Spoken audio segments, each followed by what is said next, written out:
The wind howled through the dark forests beyond the Appalachian Mountains. Somewhere in the distance, a wolf cried into the cold night. A campfire flickered beside a crude wooden fort as exhausted settlers gripped their rifles, listening for footsteps in the trees. Beyond those walls stretched thousands of miles of wilderness, beautiful, rich, and deadly. This was Kentucky. Long before highways, horse races, bourbon distilleries, or bluegrass music, Kentucky was one of the most dangerous places in North America. Native tribes fought over it for generations. European empires schemed to control it. Hunters, explorers, soldiers, and pioneers crossed mountains and rivers in search of land, fortune, and survival. Many never returned. To the early frontier settlers, Kentucky was known by a chilling name: the Dark and Bloody Ground. But Kentucky was far more than a battlefield. It was America's first true western frontier, the place where the young United States pushed beyond the safety of the Atlantic coast and into the unknown. Here, men like Daniel Boone carved roads through the wilderness, while native warriors defended lands their ancestors had hunted for centuries. Here, the future of an entire continent was decided. Kentucky stood at the crossroads of empires. The French claimed it. The British wanted it. Spain watched nervously from the south. Native confederacies fought fiercely to keep outsiders away. During the American Revolution and the Civil War alike, Kentucky became one of the most strategically important regions in the nation. Whoever controlled Kentucky controlled rivers, trade routes, armies, and access to the American West. Yet the history of Kentucky is not only one of war and conquest. It is also the story of culture, invention, and identity. It is the land where bourbon whiskey became an American icon, the land of rolling bluegrass fields and thunderous horse races, the land of coal miners deep beneath Appalachian Mountains and musicians whose songs carried the pain and pride of generations. From frontier cabins to great cities like Louisville and Lexington, Kentucky helped shape the soul of America itself. It was also the birthplace of one of the most important figures in human history, Abraham Lincoln. Born in a humble Kentucky cabin, Lincoln would one day guide the United States through its greatest crisis and redefine the meaning of freedom. This is a story of survival and violence, ambition and hardship, music and memory. A story of frontiersmen and warriors, slaves and presidents, moonshiners and miners, horses and hurricanes, triumph and tragedy. Because Kentucky is not simply another American state. Kentucky is one of the places where America itself was forged. Chapter 1: The First Peoples of the Bluegrass. Thousands of years before Kentucky became a state, before the first log cabin was raised, before Daniel Boone crossed the mountains, before bourbon, bluegrass, and Civil War battlefields, there was only wilderness. A vast and untamed land stretched beyond the Appalachian Mountains. Endless forests covered the hills. Thick fog drifted through river valleys at dawn. Giant elk thundered across grassy plains. Black bears wandered beneath towering trees, and great herds of buffalo carved paths through the wilderness that would later become roads for settlers and armies alike. And long before Europeans ever heard the name Kentucky, human beings were already here. The first people arrived more than 12,000 years ago, near the end of the last ice age. These early inhabitants, known today as Paleo-Indians, entered North America from Asia across a frozen land bridge connecting Siberia and Alaska.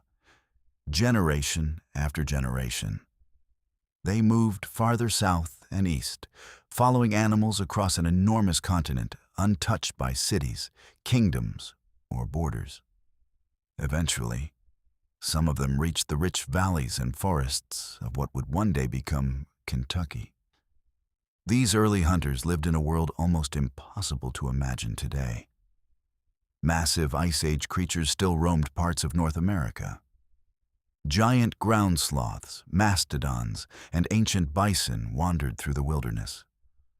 Armed with stone-tipped spears, Paleo-Indians hunted these animals in small groups, surviving through skill, patience, and courage. Life was brutal. Winters were harsh. Injuries could mean death. Food was never guaranteed. Yet these first Kentuckians adapted to the land with astonishing precision. They learned the rivers, the migration routes, the forests, and the caves. Kentucky's landscape became part of their identity. Over thousands of years, these ancient peoples evolved into more advanced hunting and farming cultures. As the climate warmed and the great Ice Age beasts disappeared, communities began settling more permanently near rivers and fertile land. They developed tools, pottery, trade systems, and spiritual traditions that transformed the region. Among the most mysterious of these cultures were the Adena people. Beginning around 1000 BC, the Adena civilization flourished across parts of present-day Kentucky and the Ohio Valley. They are best remembered for the massive earthen burial mounds they built by hand, some rising like grassy hills above the landscape even today. These mounds were not random piles of dirt. They were sacred monuments, carefully constructed over generations to honor important leaders and connect the living with the spiritual world. To modern eyes, they almost resemble the remains of a forgotten kingdom. The Adena traded across enormous distances. Copper from the Great Lakes, shells from the Gulf Coast, and rare stones from distant mountains all found their way into Kentucky through ancient trade networks. This was not an isolated wilderness.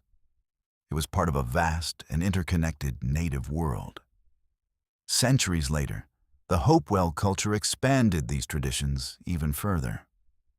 The Hopewell people became master traders, artists, and builders. Their influence stretched across much of eastern North America.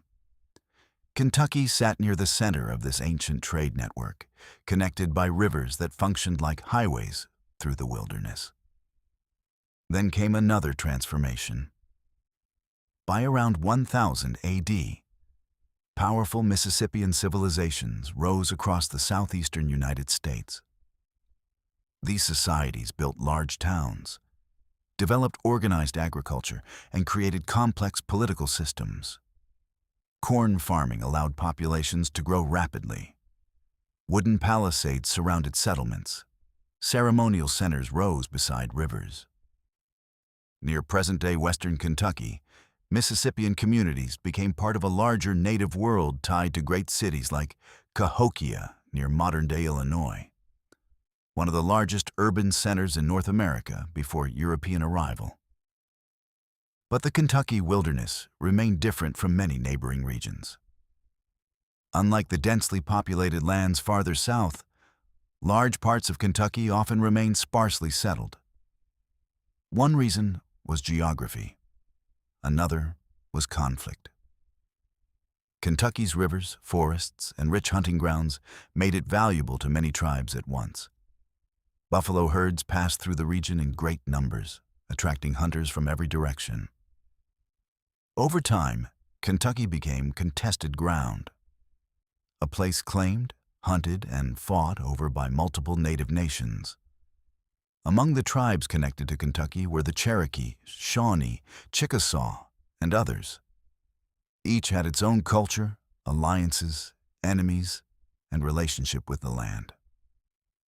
The Shawnee, fierce and highly mobile warriors of the Ohio Valley, hunted extensively in Kentucky and fiercely resisted later American settlement. The Cherokee controlled lands to the south and east and viewed Kentucky as an important hunting territory. The Chickasaw exerted influence from the southwest. Other groups, including the Yuchi and various smaller tribes, also moved through the region across different periods. This overlap created tension long before Europeans arrived. Raids, revenge attacks, territorial disputes, and shifting alliances turned Kentucky into a dangerous frontier, even in the pre-colonial era.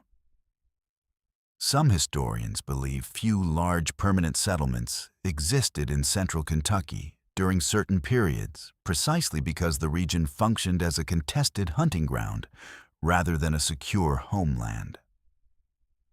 And from this violent reality emerged one of the most famous names in Kentucky history: the Dark and Bloody Ground. The phrase would later echo across the American frontier, terrifying settlers and fascinating generations of storytellers. According to tradition, native tribes used the term to describe Kentucky because so much blood had been spilled there between rival nations fighting for control of its rich hunting lands. Whether every detail of the legend is historically exact hardly matters now. The name endured because it captured something real about Kentucky. This was a land people desperately wanted and were willing to kill for. Yet despite the violence, Kentucky was also breathtakingly beautiful. Dense forests covered rolling bluegrass hills. Crystal rivers cut through limestone valleys. Vast cave systems stretched beneath the earth like hidden worlds. Buffalo trails crossed the wilderness in ancient patterns that had existed for centuries. At night, campfires flickered beneath skies untouched by artificial light. For native peoples, Kentucky was not merely territory. It was sacred geography, a living world filled with spirits, animals, ancestors, danger, and opportunity. Soon, however, strangers from across the ocean would arrive. French explorers would enter the Ohio Valley. British settlers would push westward beyond the mountains. Guns, disease, trade goods, and imperial warfare would transform native life forever. And the ancient world of Kentucky would begin to change in ways no one could yet imagine. Chapter 2: France, Britain, and the Untamed Wilderness. The first Europeans who entered the lands around Kentucky did not arrive with families, wagons, or dreams of building farms. They came for money. Long before American settlers crossed the Appalachian Mountains, French explorers and fur traders were already moving through the vast wilderness of the Ohio Valley. They paddled narrow canoes along dangerous rivers, slept beneath freezing skies, and disappeared into forests so immense they seemed endless. To them, North America was not yet a country. It was a prize. And somewhere beyond the mountains lay Kentucky. In the 1600s and early 1700s, the great empires of Europe were locked in an endless struggle for wealth and power. Britain, France, and Spain competed across continents for land, trade, and military dominance. North America became one more battlefield in this global conflict. The French moved first into the interior.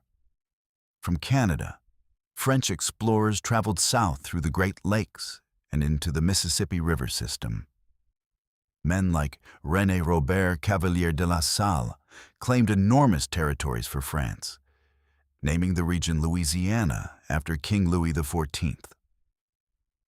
On European maps, France suddenly controlled a massive empire stretching from Canada to the Gulf of Mexico. But controlling land on paper and controlling it in reality were two very different things. The French presence in the Ohio Valley remained thin. There were few settlers and only scattered forts. What truly held the empire together was trade, especially the fur trade. Beaver pelts had become enormously valuable in Europe. Fashionable hats made from beaver fur sold for high prices in Paris and London. This created an economic frenzy deep in the American wilderness. French traders, known as voyageurs, traveled thousands of miles by canoe and river, exchanging metal tools, guns, blankets, and alcohol with native tribes for animal pelts. The Ohio Valley became one of the most important regions in this trade network. Kentucky itself remained sparsely settled, but its forests and rivers connected critical trade routes across the continent. French traders and explorers moved through the region carefully, knowing they depended on native alliances to survive. Unlike the British colonies farther east, the French generally focused less on large-scale settlement and more on diplomacy with native nations. They married into tribes, learned native languages, and formed military partnerships. In many areas, native peoples viewed the French as useful trading partners rather than immediate threats to their land. But another power was rising east of the mountains. Along the Atlantic coast, the British colonies were growing rapidly. Cities like Boston, Philadelphia, and Williamsburg expanded year after year. Farms spread inland. Population exploded. By the mid-1700s, the British colonies contained over 1 million settlers, vastly outnumbering the French population in North America. And those settlers wanted land. The Appalachian Mountains had long formed a natural barrier between the crowded British colonies and the wilderness beyond. But hunters, speculators, and wealthy land companies increasingly looked westward toward the fertile Ohio Valley and Kentucky. To them, Kentucky represented opportunity beyond imagination. The land was rich. Rivers provided transportation. Forests teemed with game. Buffalo trails crossed the wilderness. Reports from explorers described endless fertile soil perfect for farming. But native nations already claimed those lands, and the French intended to hold them. What followed was not merely a local frontier conflict.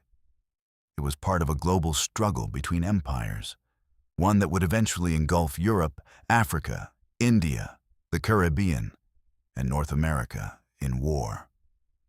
Tension exploded in the 1750s. Both France and Britain began building forts in the Ohio Valley to strengthen their claims. Native tribes faced impossible choices. Some allied with the French, others supported the British. Many attempted to balance between the two powers while protecting their own interests. No native nation wanted to lose its land to an endless flood of settlers. The French, with their smaller population and stronger trade relationships, often appeared less dangerous than the rapidly expanding British colonies. This pushed many tribes toward French alliances, though loyalties constantly shifted depending on local circumstances. Then war came. In 1754, fighting erupted between British and French forces in the Ohio Valley. A young and inexperienced Virginian officer named George Washington found himself caught in the middle. During an ambush in the Pennsylvania wilderness, Washington's men killed a French officer, helping ignite a conflict that would soon spread across the world. In America, the conflict became known as the French and Indian War. In Europe, it became part of the far larger 7 Years' War, one of the first truly global wars in human history. Suddenly, the forests beyond the Appalachians turned into battlefields.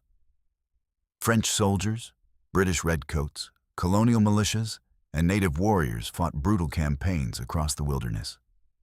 Ambushes, raids, massacres, and sieges became common. Unlike the formal battlefield warfare of Europe, frontier fighting was chaotic and terrifying. A musket shot could come from behind any tree. Entire settlements vanished overnight. Families fled eastward in panic. Native war parties struck isolated forts and cabins. British troops marching through forests found themselves hunted in unfamiliar terrain. Disease, starvation, and exhaustion killed almost as many men as combat. Kentucky itself remained largely unsettled during this period, but its strategic importance grew enormously. Why? Because Kentucky sat at the crossroads of the continent. Its rivers connected the Ohio and Mississippi systems. Its wilderness provided access to the interior of North America. Whoever controlled Kentucky and the Ohio Valley could influence trade, military movement, and Western expansion for generations to come. The British understood this. So did the French, and native nations understood it better than anyone. For tribes like the Shawnee, Kentucky was both a sacred hunting ground and a buffer zone protecting their homelands farther north. British settlement threatened to destroy that balance forever. As the war intensified, the British slowly gained the advantage. Their colonies had larger populations and greater economic resources. The powerful British Navy also crippled France's ability to reinforce its North American territories. One by one, French forts fell. In 1759, the British captured Quebec. The backbone of French power in Canada collapsed. By the end of the war in 1763, France lost nearly all of its North American empire. Britain emerged victorious. But victory created new problems. Now the British controlled enormous Western territories, filled with native nations who deeply distrusted colonial expansion. Native resistance exploded almost immediately in conflicts like Pontiac's Rebellion. To prevent further chaos, the British government attempted to limit Western settlement through the Proclamation of 1763, forbidding colonists from moving beyond the Appalachian Mountains. The colonists were furious. Many had fought precisely because they wanted Western land. Land speculators, settlers, and frontier families ignored British restrictions and continued pushing toward Kentucky. The mountains were no longer enough to stop them. Soon, hunters and explorers would begin entering Kentucky in greater numbers. Among them would be one man whose name became forever tied to the frontier, Daniel Boone. And as settlers crossed into the wilderness beyond the mountains, Kentucky's bloodiest chapter was about to begin. Chapter 3: Daniel Boone and the Wilderness Road. The man paused at the edge of the mountain ridge and looked west. Before him stretched an ocean of wilderness, unlike anything most Europeans had ever seen. Endless forests rolled across the horizon beneath a gray sky. Rivers cut through valleys untouched by roads or cities. Somewhere in the distance, buffalo moved through the trees in massive herds. Wolves howled in the darkness. Native war parties hunted silently through the forests. And beyond it all lay Kentucky. For generations, the Appalachian Mountains had formed a wall separating the British colonies from the unknown interior of North America. To most settlers living along the Atlantic coast, the world beyond those mountains was mysterious, terrifying, and deadly. But to Daniel Boone, it was freedom. Boone was born in 1734 in Pennsylvania, into a large Quaker family living on the edge of colonial civilization. From childhood, he preferred the wilderness to town life. While other boys worked fields or apprenticed in trades, Boone wandered forests with a rifle on his shoulder. He became an expert hunter before reaching adulthood, learning how to track animals, survive harsh winters, and navigate deep wilderness without roads or maps. The frontier shaped him into something hard, quiet, and restless. By the time Boone moved south into North Carolina as a young man, stories about the rich lands beyond the Appalachian Mountains had already spread through the colonies. Hunters returning from the west described fertile valleys, endless game, and open land waiting to be claimed. To poor settlers trapped on crowded eastern farms, Kentucky sounded almost mythical. Boone became obsessed. In 1769, he joined a small expedition heading west through the mountains into Kentucky. It would become one of the most famous journeys in American frontier history. The expedition was brutally dangerous from the beginning. The Appalachian wilderness was no gentle landscape. Thick forests blocked sunlight. Steep mountains exhausted both men and horses. Sudden storms flooded rivers without warning. Food spoiled quickly. One injury or illness could mean death hundreds of miles from help. And the men knew something even more frightening. They were entering territory claimed by powerful native nations, especially the Shawnee.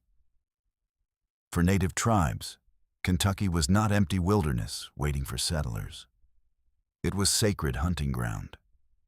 Generations had fought and died there. To them, the arrival of armed colonial settlers represented an invasion. Boone understood the danger, but he kept moving west. As the expedition crossed through the Cumberland Gap, a natural pass through the Appalachian Mountains, Boone realized he had discovered something extraordinary. The gap cut through the mountain wall like a doorway into another world. It became one of the most important passages in American history. Through this narrow opening, settlers would eventually pour into Kentucky by the tens of thousands. But in 1769, it was still raw wilderness.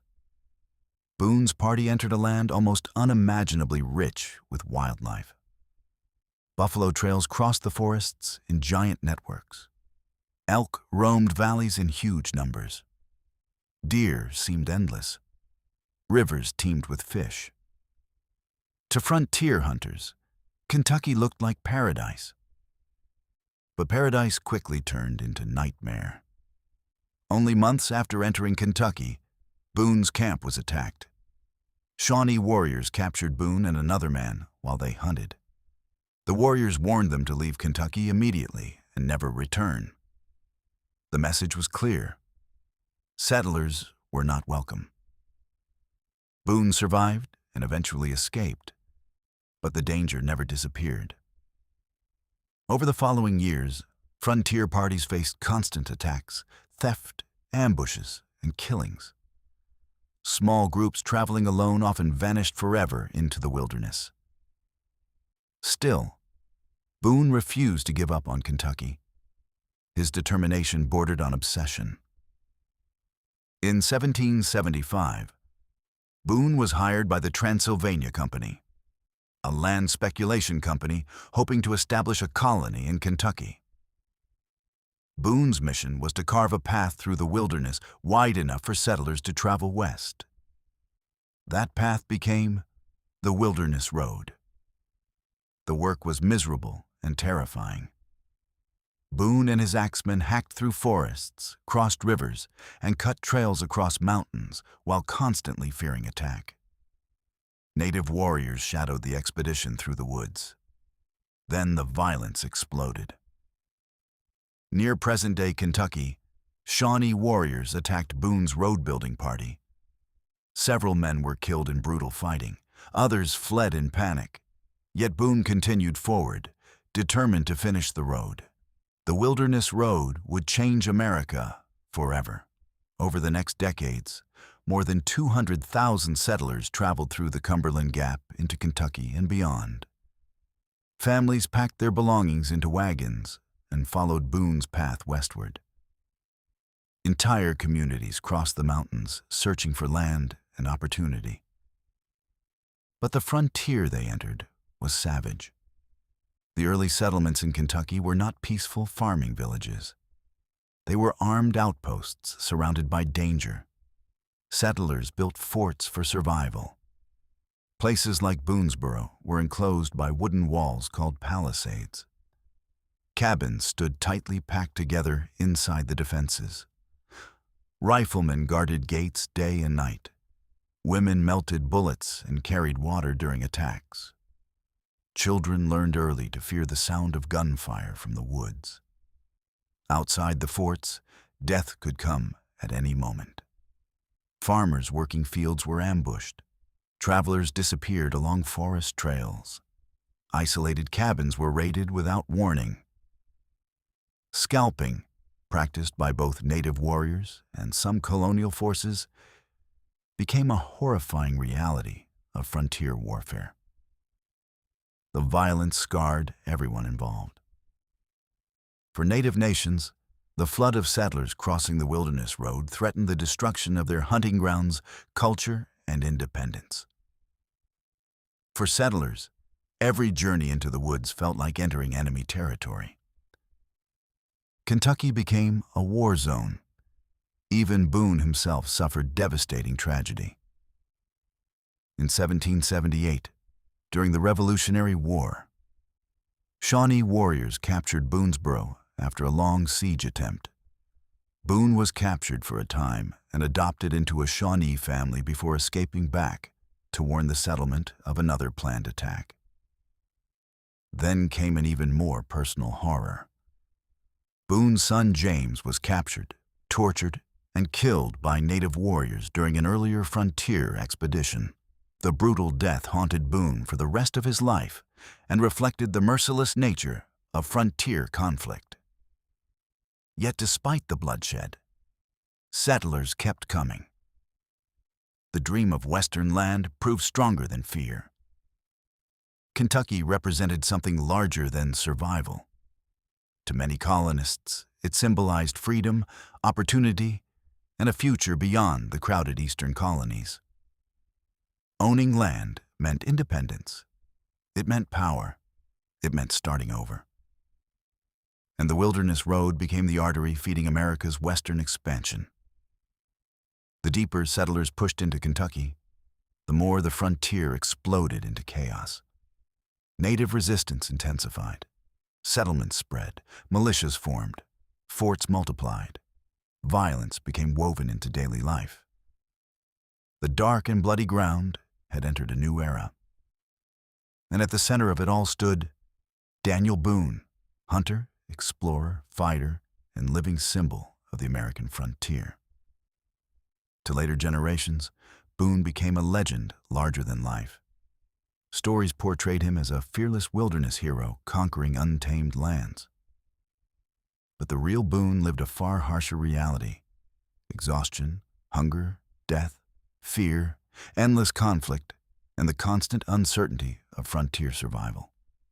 Still, without him, the history of Kentucky, and perhaps America itself, might have unfolded very differently. Because once the Wilderness Road opened, there was no turning back. The frontier had begun to consume the continent. Chapter 4: Life on America's Deadliest Frontier.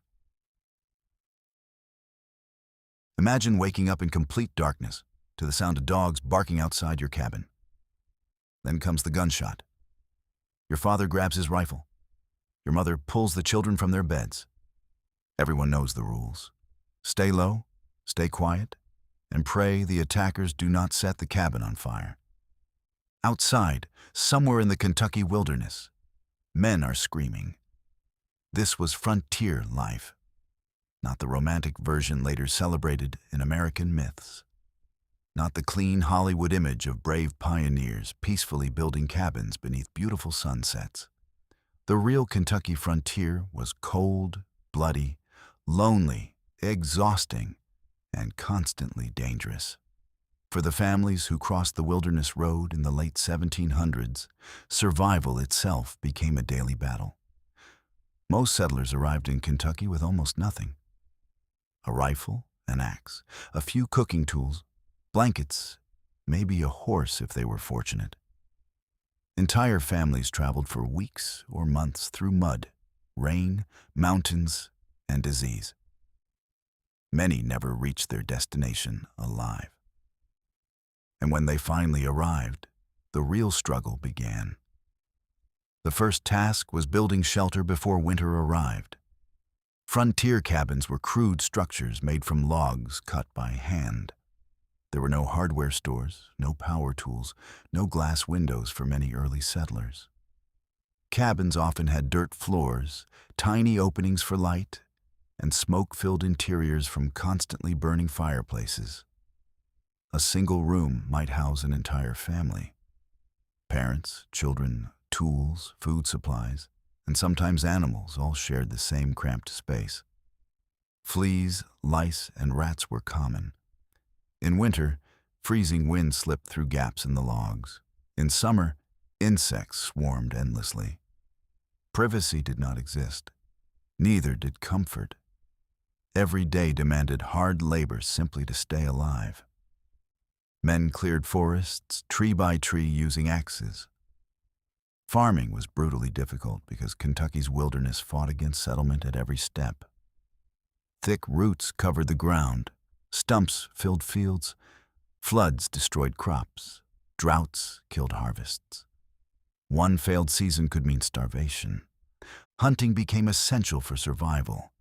Deer, elk, turkey, buffalo, and bear provided meat, hides, and fat. But hunting itself was dangerous. A man leaving the safety of a settlement risked attack from native war parties, wild animals, accidents, or simply getting lost in endless forests.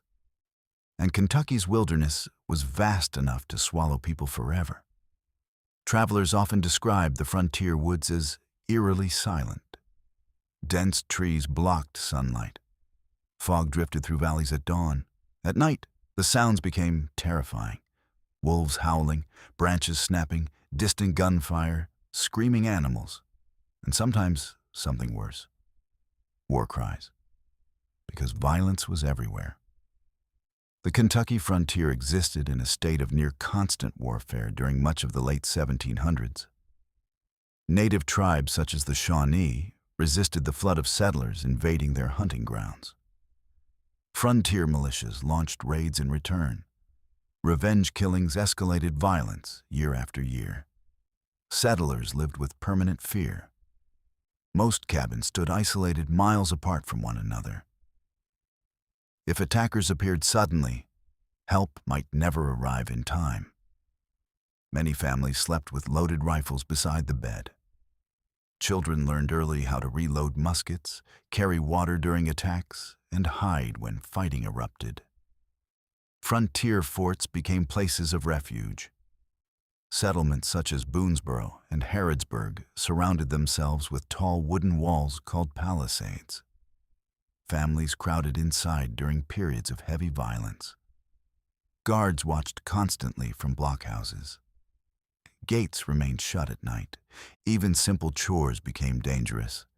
Women fetching water from nearby streams risked ambush. Men working fields often carried rifles while plowing. Children gathering firewood disappeared into forests and never returned. Some attacks became legendary for their brutality. During raids, cabins were burned, livestock stolen, and settlers killed or captured. Scalping horrified frontier communities, though violence on both sides could be equally savage. Frontier warfare rarely resembled organized European battles. It was personal, chaotic, and deeply emotional. And yet many myths about frontier life ignore one critical truth.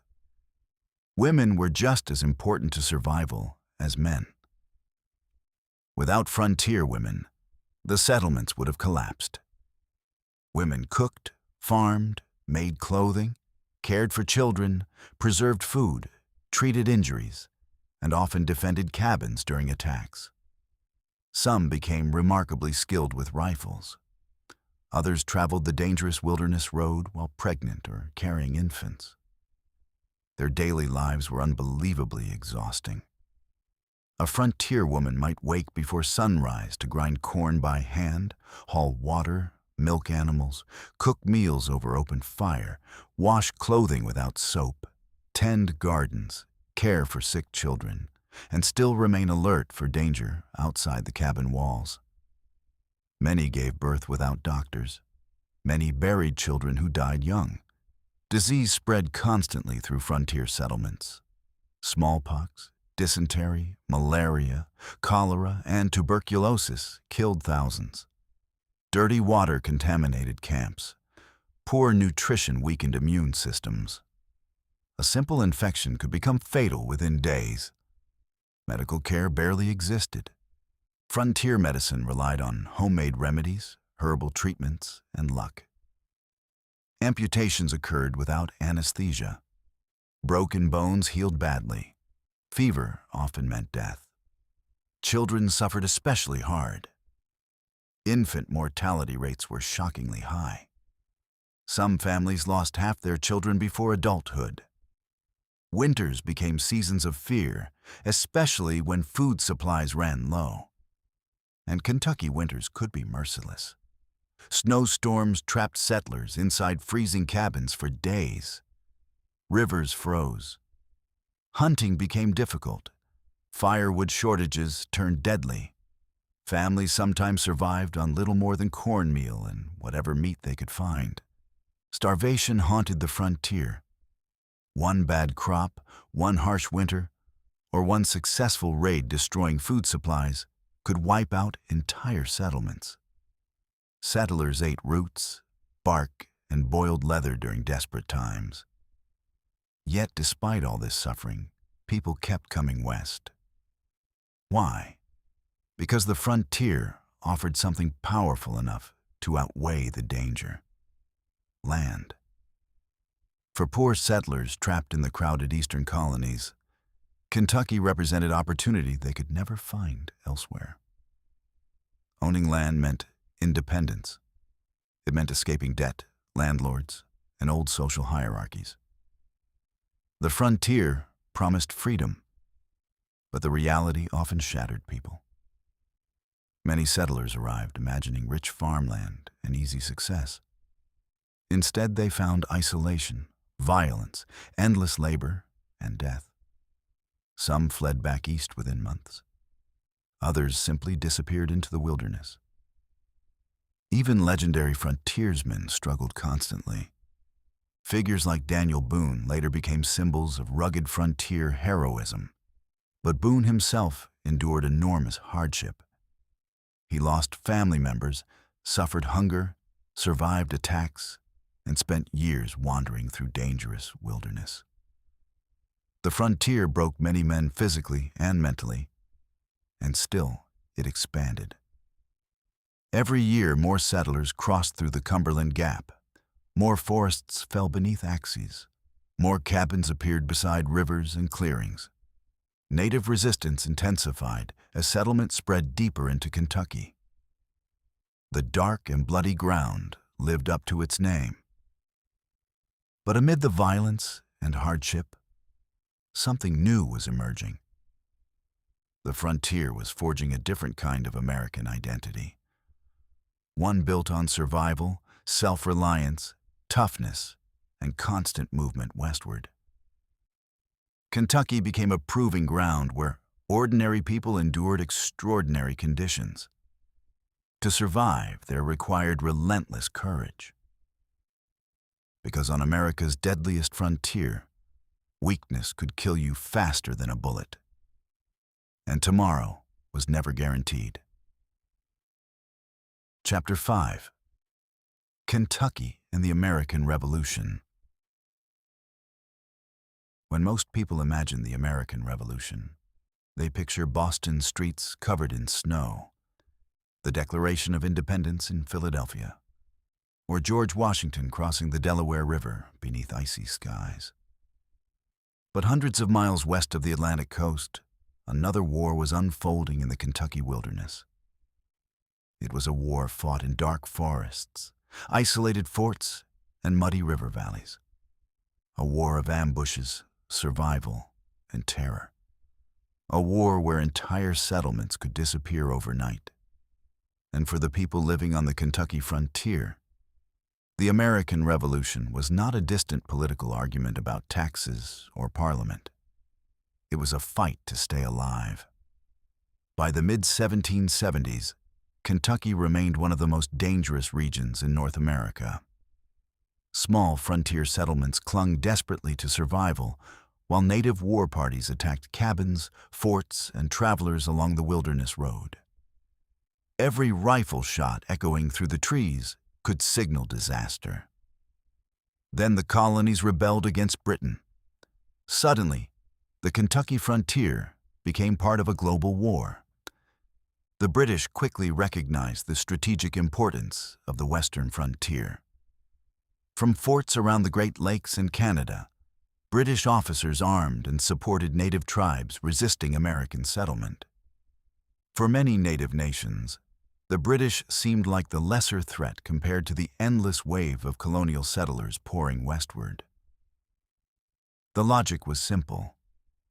If the Americans won independence, settlement would explode across native lands.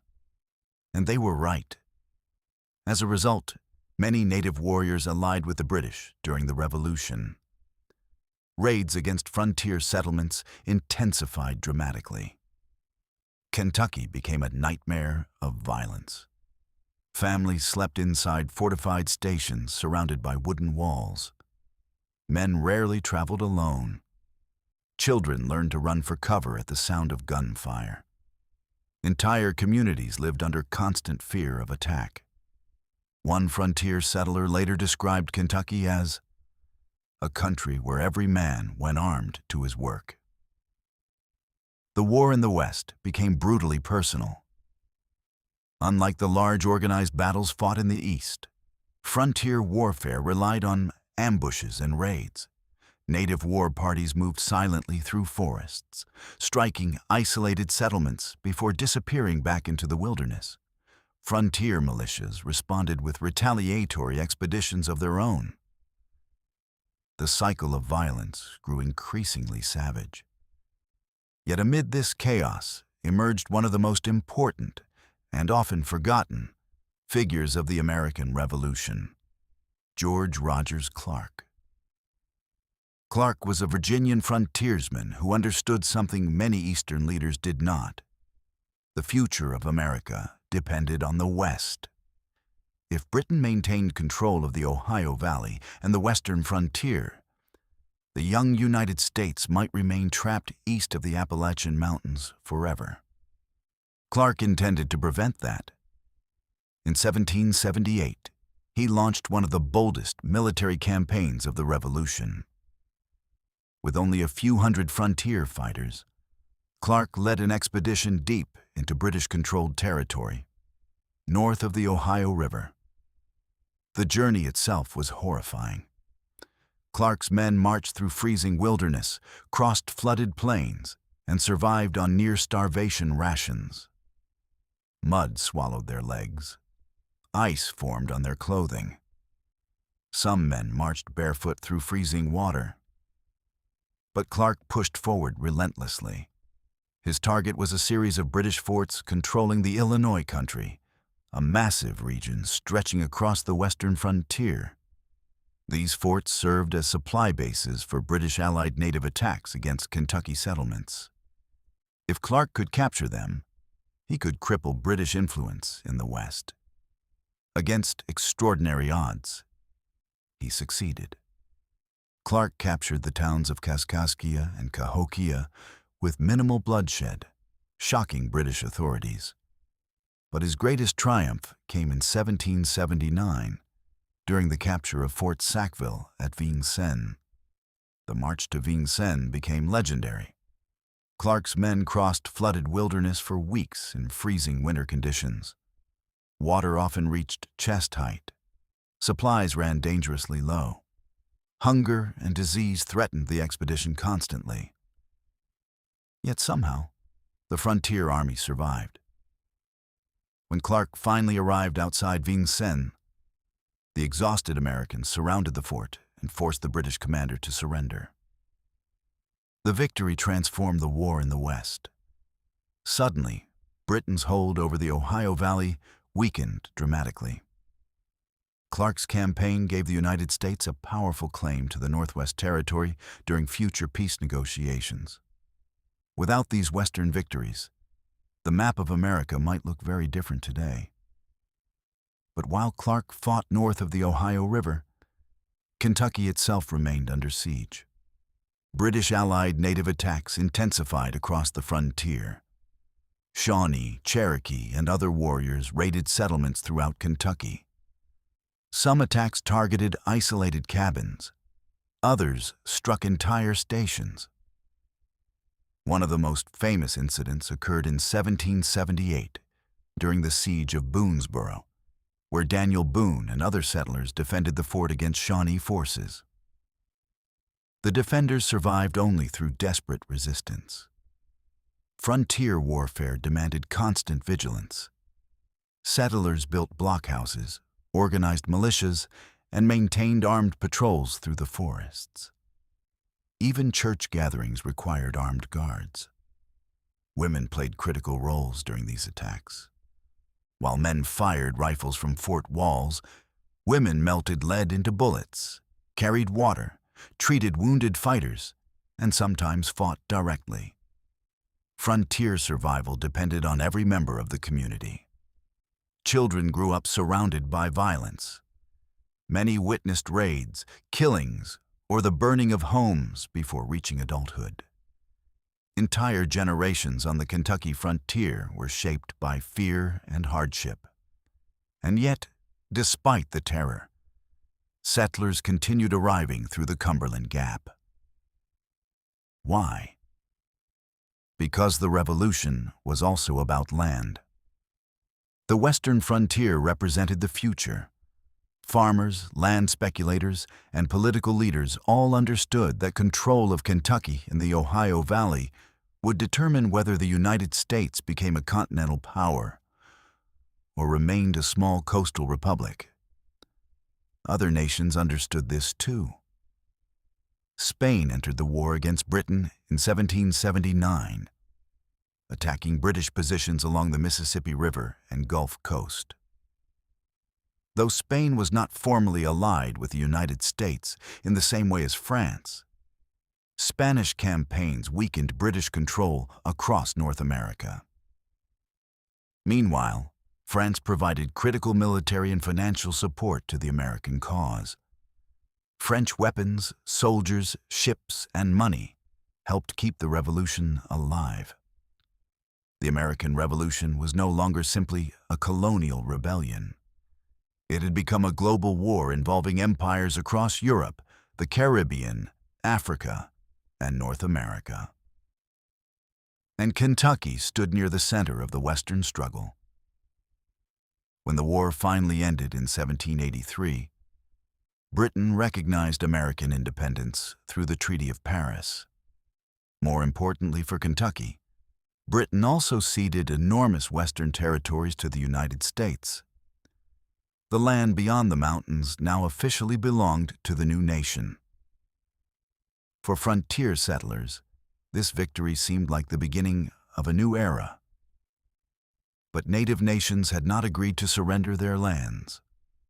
To many tribes, the treaty meant nothing because they had not been consulted. Fighting along the frontier would continue for years after the Revolution officially ended. Still, the outcome of the war changed American history forever. George Rogers Clark's Western campaigns helped secure the Ohio Valley for the United States. Kentucky became the gateway to Western expansion. The Wilderness Road turned into a highway, carrying settlers deeper into the continent. The frontier had survived.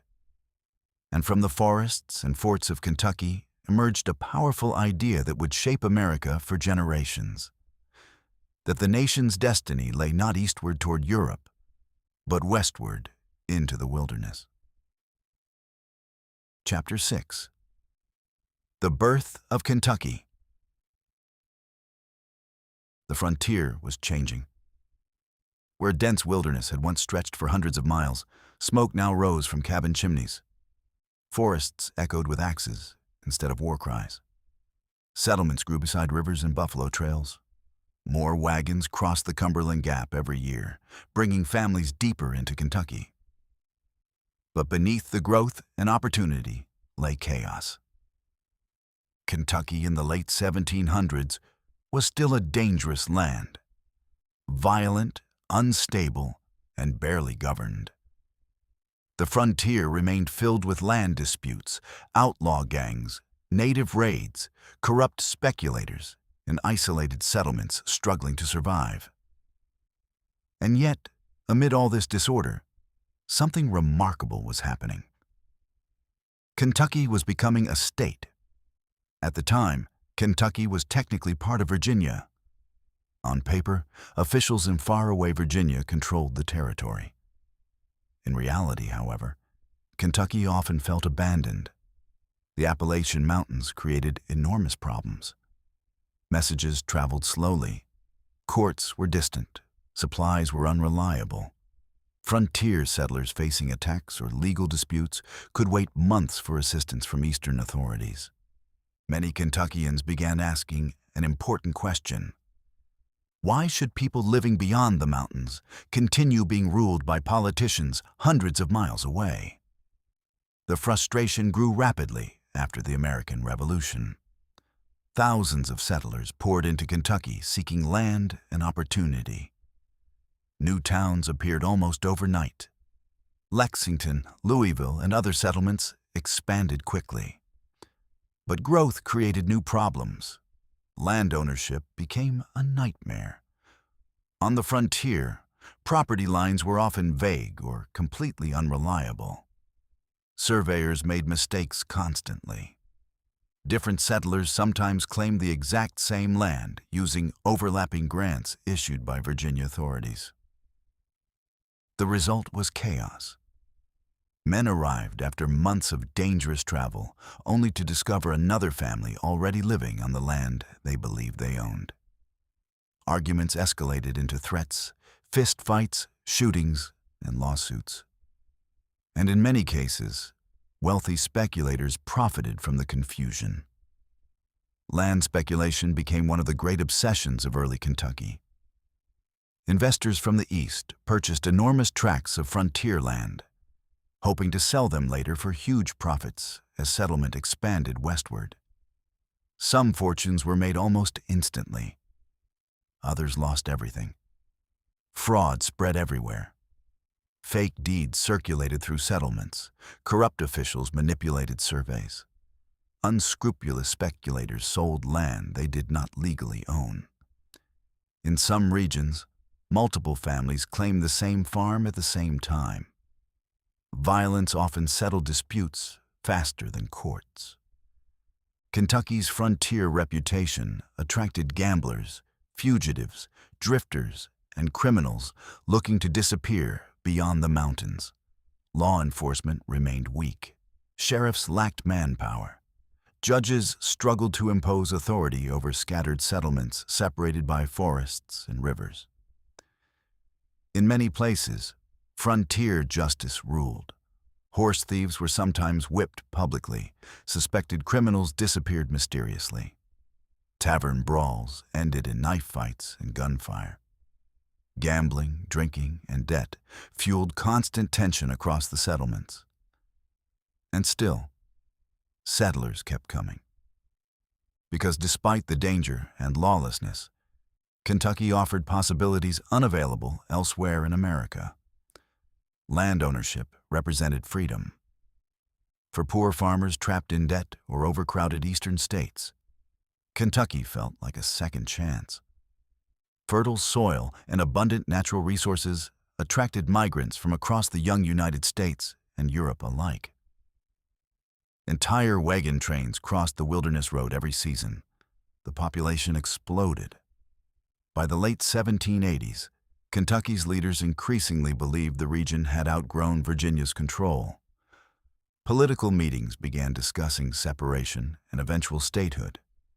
Delegates gathered repeatedly in conventions to debate Kentucky's future. The process moved slowly and painfully. Some feared Kentucky might become independent entirely rather than joining the United States. Others worried about Spanish influence from the Mississippi River. Western settlers desperately needed access to river trade routes, especially through New Orleans, which Spain controlled at the time.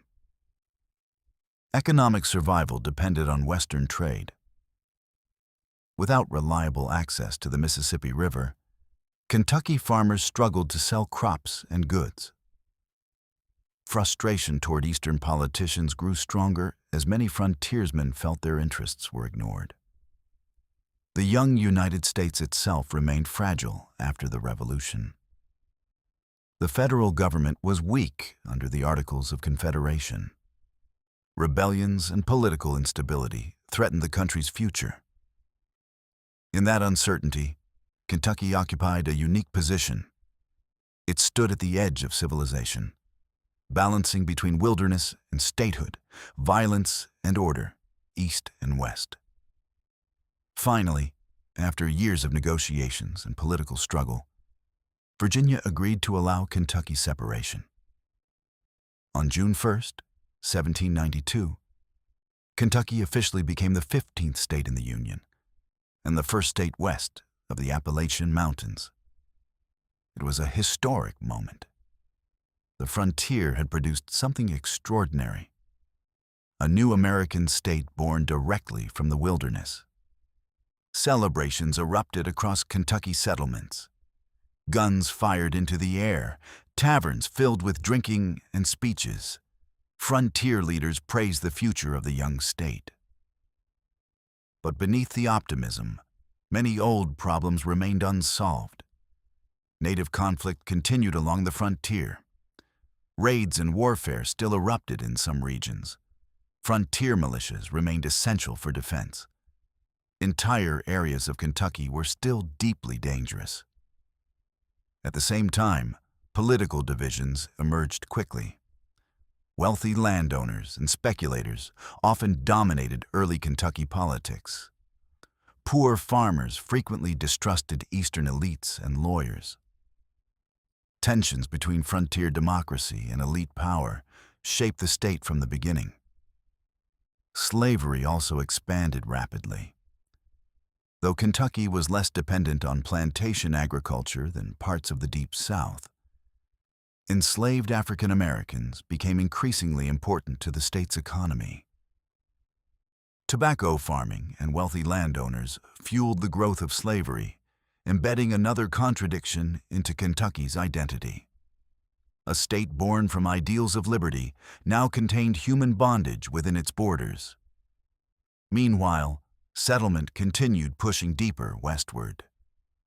New towns appeared along rivers and trade routes. Flatboats carried goods down the Ohio and Mississippi rivers. Inns, blacksmith shops, mills, and taverns multiplied across the frontier. Yet much of Kentucky still looked wild. Travel remained dangerous. Roads turned to mud during rainstorms. Outlaws operated along remote trails. Wolves and bears still roamed forests. Disease outbreaks swept through settlements regularly. Civilization existed only in scattered pockets surrounded by wilderness. And perhaps nowhere symbolized this transformation more than the town of Lexington. Nicknamed the Athens of the West, Lexington grew into one of Kentucky's most important cultural and political centers. Schools, newspapers, churches, and businesses emerged, signaling the frontier's slow transition toward stability. But even as towns expanded, Kentucky never entirely lost its frontier spirit. The state had been forged in violence, hardship, and survival. Those experiences shaped its culture deeply. Kentuckians valued independence, toughness, and self-reliance, because frontier life had demanded those qualities for generations. The wilderness had created a different kind of society, and that society would soon play an increasingly important role in the growth of the United States itself, because Kentucky was no longer merely a distant frontier settlement. It had become the gateway to the American West. From here, settlers would continue pushing deeper into the continent, into Ohio, Indiana, Tennessee, Missouri, and beyond. Roads, rivers, and trails flowing through Kentucky connected the eastern states to the expanding frontier. The wilderness beyond the mountains was no longer isolated. America was moving westward. And Kentucky stood at the center of that transformation, a place where civilization had been built painfully, violently, and imperfectly from chaos. Chapter 7: Bourbon, Horses, and the Kentucky Identity. At sunrise, mist rolled across the bluegrass fields of central Kentucky like smoke drifting over an ancient battlefield. White fences stretched across the hills. Horses thundered through the morning fog. In the distance, church bells echoed from small towns, while flatboats drifted slowly down the Ohio River, carrying whiskey barrels, tobacco, and livestock toward distant markets. The frontier was changing again. The days of isolated cabins and desperate survival had not disappeared completely, but Kentucky was beginning to develop something new, an identity, not just as a frontier, but as a culture, and that culture would become legendary across America. Few places in the United States are so closely associated with a single drink as Kentucky is with bourbon whiskey. Today, bourbon is one of America's most famous exports, recognized around the world. But its origins were surprisingly practical. Frontier settlers needed a way to preserve grain. Corn grew extremely well in Kentucky's fertile soil, especially in the central bluegrass region. But transporting raw grain through the rough frontier was difficult and expensive. Roads remained muddy disasters for much of the year. Wagons broke constantly. River travel could take weeks. Turning corn into whiskey solved the problem. Whiskey was easier to transport, easier to sell, and far more profitable. Farmers quickly began distilling alcohol in small frontier stills scattered across Kentucky. Over time, a distinct style of whiskey emerged. The exact origins of bourbon remain debated, but most historians agree Kentucky became its spiritual home because of geography, climate, and frontier economics. Limestone-filtered water in Kentucky removed iron and added minerals ideal for distilling. The region's hot summers and cold winters helped whiskey age rapidly inside wooden barrels. And then there was the frontier culture itself. Kentucky settlers drank heavily. Whiskey became part of daily life on the frontier. It was consumed during celebrations, political gatherings, business deals, funerals, and militia meetings. Taverns became centers of social life, where travelers exchanged news, argued politics, gambled, and sometimes fought bloody duels. In many settlements, whiskey functioned almost like currency. Farmers traded it, boatmen transported it, politicians used it to win votes. Frontier doctors prescribed it as medicine for everything from fever to snake bites. Eventually, Kentucky whiskey developed a reputation for exceptional quality. Legend claims the name bourbon came from Bourbon County in Kentucky, though historians still debate the exact story. Whatever the truth, by the early 1800s, Kentucky bourbon had become famous across the expanding United States. It represented something deeply American. Frontier ingenuity transformed into national identity. But whiskey was only part of Kentucky's growing legend.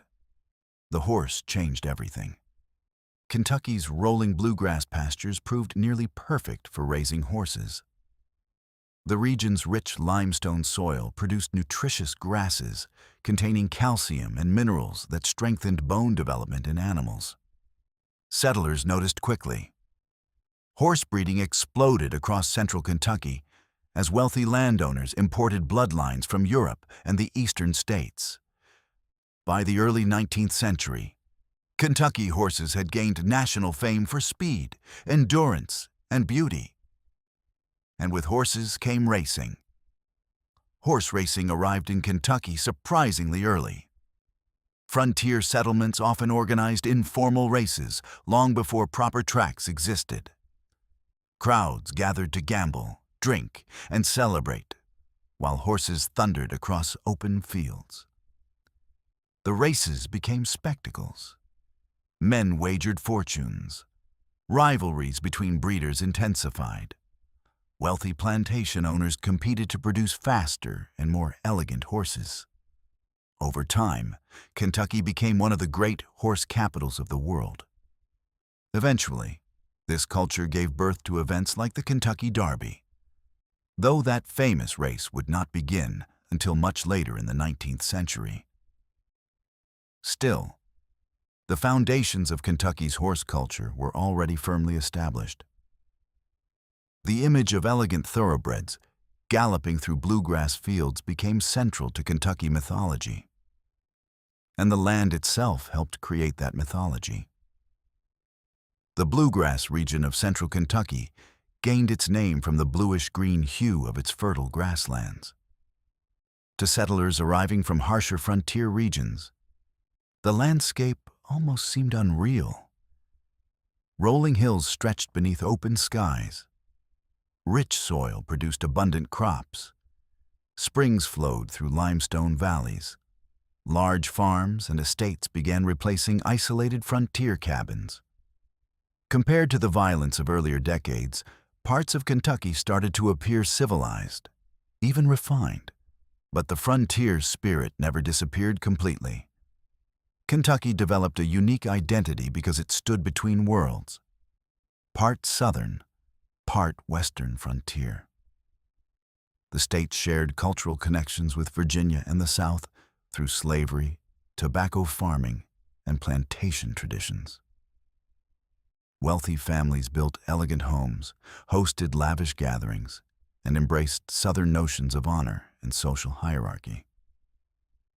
Yet Kentucky also remained deeply shaped by frontier life. The people valued independence, toughness, rifle skills, and self-reliance. Many families still remembered the violence of the Indian Wars and the hardships of wilderness survival. Frontier hunters, river traders, and farmers mingled uneasily with wealthy landowners and politicians. The result was a fascinating blend of cultures unlike anywhere else in America. This mixture shaped Kentucky politics, speech, music, food, and identity for generations. And rivers tied it all together. The Ohio River became Kentucky's economic lifeline. Before railroads or highways, rivers functioned as the great transportation system of America. Flatboats loaded with whiskey, tobacco, corn, livestock, and timber drifted downstream toward markets in New Orleans. Trade connected Kentucky to the wider world. River towns boomed rapidly. Louisville grew into one of the most important commercial centers in the western frontier because of its location near the falls of the Ohio. Merchants, traders, immigrants, gamblers, and laborers flooded into the city. The frontier economy expanded quickly. New roads connected settlements. Mills processed grain. Blacksmiths, taverns, and general stores multiplied. Wealth began accumulating in Kentucky faster than many earlier settlers could have imagined. Yet prosperity remained uneven. Poor frontier farmers often struggled while wealthy landowners and speculators gained enormous influence. Enslaved African Americans performed much of the labor on large farms and estates, helping fuel Kentucky's agricultural economy while remaining denied freedom themselves. This contradiction sat at the center of Kentucky society. A land that celebrated independence also depended increasingly on slavery. At the same time, Kentucky's cultural identity continued growing stronger. Music filled frontier gatherings. Fiddles echoed through taverns and farmhouses. Storytelling traditions thrived beside fireplaces and whiskey barrels. Hunting tales became legends. Feuds and rivalries spread through communities. The frontier was slowly becoming folklore, and Kentucky occupied a special place in the American imagination. To Eastern Americans, Kentucky represented opportunity, danger, wealth and adventure all at once. It symbolized the expanding frontier spirit that seemed to define the young nation itself. But beneath the romance, tensions were growing. The question of slavery increasingly divided the country. Native nations had largely been pushed farther west, but conflict across the frontier continued elsewhere. Political arguments intensified over the future of the United States. Kentucky stood directly in the middle of these forces. Half Southern plantation society, half Western frontier democracy. A land of bourbon and violence, elegance and hardship, horses and wilderness. And as the 19th century approached, Kentucky would soon face the greatest crisis in American history. One that would tear families, states, and the nation itself apart. Chapter 8. Slavery and the Border State Dilemma. On a cold morning in Kentucky, sometime in the early 19th century, a line of enslaved men, women, and children walked slowly down a muddy road under armed guard. Some carried bundles of clothing, others carried babies. Many did not know where they were going. They only knew they were being sold. The sound of horses and wagon wheels echoed across the countryside as families were separated forever. Mothers cried for children they would never see again. Husbands vanished southward toward cotton plantations. Young boys and girls were examined like livestock at auctions. This was also Kentucky, not just the romantic land of bourbon, horses, and bluegrass fields, but a slave state built partly on human bondage. And as the United States expanded during the early 1800s, Kentucky found itself trapped between two different Americas. One looked south, the other looked north. And eventually, the tension between them would threaten to tear Kentucky apart. Slavery arrived in Kentucky with the earliest settlers from Virginia and other southern colonies. Wealthy landowners brought enslaved African Americans across the Appalachian Mountains to work farms, build settlements, and clear wilderness. Over time, slavery became deeply woven into Kentucky's economy and society. Yet Kentucky differed from the Deep South in important ways. Large cotton plantations dominated states like Mississippi, Alabama, and South Carolina. Kentucky's geography and agriculture created a different system. Most Kentucky farms were smaller. Tobacco, hemp, livestock, and grain became major industries instead of massive cotton production. As a result, many Kentucky slaveholders owned fewer enslaved people than plantation elites farther south. But that did not make slavery less brutal. Enslaved black Kentuckians worked fields from sunrise to sunset. They built fences, harvested crops, cared for livestock, cooked meals, cleaned homes, and performed exhausting physical labor that fueled the state's economy. They lived under constant control. Families could be separated at any moment through sale. Physical punishment remained common.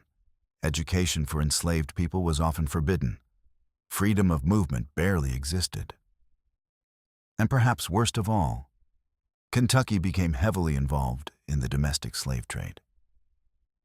Because Kentucky produced fewer labor-intensive cotton plantations than the Deep South, many slaveholders began selling enslaved people southward for profit as cotton exploded across the American South.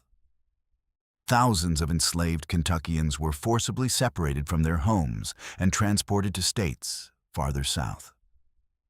For many black families, the fear of being sold down the river became a permanent nightmare.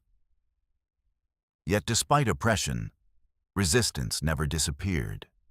Some enslaved Kentuckians escaped whenever opportunities arose. Others sabotaged work, resisted overseers, or preserved family and cultural traditions, despite the system designed to destroy them. And Kentucky's geography made escape particularly important. The Ohio River formed Kentucky's northern border. On the other side lay free states like Ohio and Indiana. For enslaved people, the river became both a barrier and a symbol. Freedom often lay just across the water. As tensions over slavery intensified across America, Kentucky became a critical region in the Underground Railroad, the secret network helping enslaved people escape northward. Contrary to popular myth, the Underground Railroad was not a literal railroad. It was a loose system of safe houses, hidden routes, abolitionists, free black communities, and sympathetic individuals risking imprisonment or violence to help escapees. The journey was terrifying. Escaping enslaved people traveled mostly at night through forests, swamps, and farmland. Slave catchers hunted them with dogs. Rewards were offered for capture. One mistake could mean brutal punishment or death. Yet many still tried. Some crossed the Ohio River hidden in boats or floating on makeshift rafts. Others hid in barns, churches, caves, or secret rooms inside homes. Kentucky's long border with free states turned it into one of the most important frontline regions in the battle over slavery, and the state itself became deeply divided. Because Kentucky did not fit neatly into either North or South. Economically and culturally, Kentucky shared many ties with the South. Slavery remained legal. Wealthy landowners defended the institution fiercely. Southern traditions of honor, agriculture, and hierarchy shaped much of Kentucky society.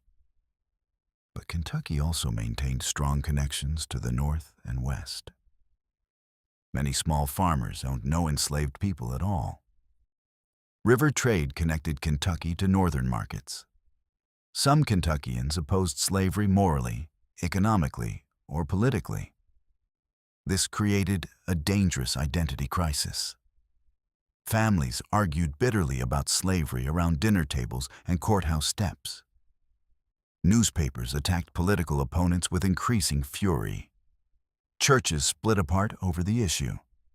Communities became divided between pro-slavery and anti-slavery factions. Meanwhile, national politics grew increasingly explosive. The United States expanded rapidly westward during the first half of the 19th century. Every new territory raised the same terrifying question. Would slavery spread west? Compromises temporarily delayed conflict, but tension kept rising. The Missouri Compromise, the Compromise of 1850, and the Kansas-Nebraska Act all exposed how deeply slavery was poisoning American politics. Kentucky watched nervously. Many Kentuckians feared both extremes. They distrusted Northern abolitionists who demanded immediate emancipation, believing radical anti-slavery politics threatened social order and Southern rights. But many also feared Southern secessionists who spoke openly about breaking apart the United States. Kentucky wanted stability, yet stability was becoming impossible. One Kentuckian embodied the state's internal conflict more than anyone else: Abraham Lincoln. Born in a Kentucky log cabin in 1809, Lincoln grew up in a slave state but developed deep moral opposition to slavery as an adult. Yet even Lincoln understood Kentucky's complexity. During the coming Civil War, Lincoln would famously say, "I think to lose Kentucky is nearly the same as to lose the whole game," because Kentucky's position was enormously strategic. Its rivers, railroads, population, and location made it one of the most important border states in America. Whoever controlled Kentucky could shape the outcome of the entire war. And by the 1850s, war increasingly seemed unavoidable. Violence erupted in places like Bleeding, Kansas, as pro-slavery and anti-slavery settlers fought openly. Abolitionist newspapers spread across the North. Southern politicians warned they would leave the Union if slavery were threatened. Kentucky stood directly between these worlds. The state's divided identity became almost painful. Some Kentuckians viewed slavery as essential to prosperity and social order. Others considered it morally wrong, but feared sudden abolition would cause chaos. Some wanted compromise at any cost. Others prepared quietly for war. The emotional tension spread everywhere. At horse races, in taverns, at churches, inside newspapers, and across family dinner tables. The same question haunted Kentucky. What kind of state and what kind of nation would America become? By 1860, the answer was approaching fast. The election of Abraham Lincoln terrified much of the South. Southern states began talking openly about secession. Militias prepared weapons. Political speeches became darker and more desperate. And in Kentucky, neighbors who had lived beside each other for decades suddenly realized they might soon become enemies. The divided land was running out of time because America itself was beginning to split apart. Chapter 9. Kentucky in the Civil War. In the spring of 1861, as the United States began collapsing into civil war, fear spread across Kentucky like a storm rolling over the bluegrass hills. Neighbors whispered in taverns, families argued around dinner tables, churches split apart. Young men disappeared from farms to join militias in secret. Everywhere, people asked the same terrifying question: whose side is Kentucky on? The answer was not simple. Kentucky was a slave state, deeply connected to the South through culture, agriculture, and family ties. But it also remained loyal to the Union.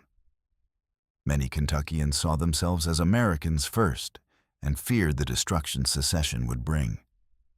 The state became trapped between two worlds. And both sides knew Kentucky could decide the fate of the entire war. President Abraham Lincoln understood this better than anyone. Though he opposed slavery, Lincoln moved cautiously regarding Kentucky because he knew losing the state could cripple the Union war effort. He famously declared, "I think to lose Kentucky is nearly the same as to lose the whole game." He was not exaggerating. Kentucky's location made it one of the most strategically important places in North America. The state controlled major rivers including the Ohio, Tennessee, and Cumberland. Railroads crossed through key cities. Whoever held Kentucky gained access to the American heartland. If the Confederacy captured Kentucky, Southern armies could threaten the Midwest and possibly split the Union in two. If the Union held Kentucky, Northern forces could invade deep into the South. The stakes were enormous. At first, Kentucky desperately tried to avoid choosing sides. In 1861, the state declared neutrality, hoping to remain outside the conflict entirely. Kentucky politicians begged both Union and Confederate armies to stay away. It was a fantasy. The Civil War was too large, too emotional, and too violent for neutrality to survive. Both Union and Confederate sympathizers already existed throughout the state. Brothers joined opposite armies. Fathers and sons stopped speaking. Entire communities divided bitterly. Some Kentuckians viewed the Union as the last hope for preserving the nation created during the Revolution. Others believed Southern states had the right to leave and defend slavery. The emotional conflict tore families apart. One Kentucky woman later wrote that the war divided households against themselves. Soon, soldiers began appearing everywhere. In September 1861, Confederate forces violated Kentucky neutrality by occupying Columbus in western Kentucky. Union troops quickly responded by seizing Paducah. The illusion of neutrality collapsed overnight. Kentucky was officially at war. The state became one of the Civil War's most chaotic battlegrounds. Unlike the massive Eastern battles at Gettysburg or Antietam, Kentucky's war often felt personal and unpredictable. Armies marched repeatedly through towns and farms. Supplies were confiscated. Livestock disappeared. Homes became hospitals or military headquarters. And everywhere, civilians suffered. Some of the war's earliest major battles occurred in or near Kentucky. The Union victories at Fort Henry and Fort Donelson in early 1862 opened key rivers to Northern invasion and forced Confederate retreats across much of the Western theater. Then came the Battle of Shiloh in nearby Tennessee, one of the bloodiest battles in American history up to that point, involving large numbers of Kentucky soldiers on both sides. Because Kentuckians fought for both armies, roughly 90,000 Kentuckians served the Union. Around 35,000 joined the Confederacy. No one can know the exact emotional toll this caused. Brothers literally faced each other across battlefields. One Kentucky family might send sons into blue Union uniforms while cousins wore Confederate gray. Old friendships collapsed under suspicion and hatred. Communities lived in permanent tension, and the violence inside Kentucky itself became increasingly brutal. In 1862, Confederate General Braxton Bragg launched a massive invasion into Kentucky, hoping to bring the state into the Confederacy permanently. Southern troops marched through the bluegrass countryside, while many Confederate sympathizers celebrated their arrival. For a moment, it seemed possible Kentucky might join the South. But the invasion failed after the bloody Battle of Perryville. The battle erupted on October 8, 1862. Beneath choking dust and brutal heat, thousands of soldiers fought across rolling Kentucky farmland as artillery blasted fields apart and wounded men screamed for water. Perryville became one of the Civil War's deadliest battles in the Western theater. And though tactically inconclusive, it forced Confederate armies to retreat from Kentucky permanently. The state would remain under Union control for the rest of the war. But control did not bring peace. Instead, Kentucky descended into guerrilla warfare and terror. Bands of irregular fighters, some pro-Union, others pro-Confederate, roamed the countryside, attacking supply lines, ambushing patrols, and murdering suspected enemies. Some groups fought for political causes. Others became little more than armed outlaws. The line between soldier and criminal blurred completely. Towns lived in fear of sudden raids. Civilians were accused of spying. Revenge killings became common. Farms were burned. Men disappeared in the night. Kentucky's Civil War grew especially vicious because it was not simply a war between armies. It was a war between neighbors. The emotional scars ran deep. Women struggled desperately to hold families together, while husbands and sons fought or died. Farms collapsed without labor. Food shortages spread. Refugees fled violence. Disease swept through military camps and overcrowded towns. And slavery complicated everything further. Although Kentucky remained loyal to the Union, slavery continued legally inside the state for most of the war. This created enormous tension after Lincoln issued the Emancipation Proclamation in 1863. The proclamation freed enslaved people in Confederate territory, but not in loyal border states like Kentucky. As a result, Kentucky became increasingly bitter toward Lincoln despite his Kentucky roots. Many white Kentuckians who supported the Union still opposed abolition.